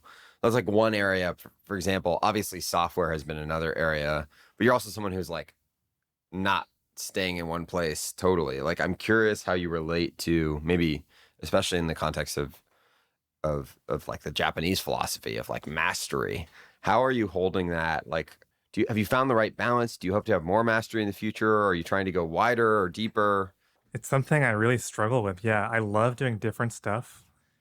I hate job descriptions or like job titles. I think it's always so funny. We hate legibility. Yeah, I mean, people try to like, what's the difference between a UX designer and a product designer? It's like, who cares? Just make great stuff and learn the skill set you need to do it, you know? Yeah, making stuff, by the way, I should add, is clearly a really strong consistency for you. Like I do think like I respect masters of crafts a lot. And I think there are degrees to it of specificity, but I definitely aspire personally to master in depth a cluster of skills around designing, developing, writing, Mm. and communicating that Mm. I think is sort of the bundle that I feel is necessary to do the work I want to do and see the change I want to see in the world. And a lot of, I think, a PhD program in grad school in computer science is actually, it's not about being a better programmer usually. That's actually often taken as a prereq. Mm. A lot of research is about a bundle of skills that's like thinking, writing, reading, like reading papers is a skill. And yeah, making stuff and prototyping. But I love that it's this like coherent basket that you need to have. You kind of need to be a Mario in Mario Kart or whatever. Like, if you're well rounded in all those places, you can do a great job at this craft, Yeah. this holistic craft. Yeah. I like that. You had a child for the first time very recently. What do you know now that you didn't a few months ago? Oh man, it's been really fun. Almost like more fun than I could have expected, I think. The highs have been so high. I was telling you, like, it creates a really interesting perspective to know that there's this really important thing that matters most to me now.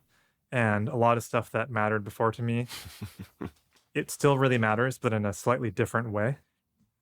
I can care about it, but ultimately there's something more important.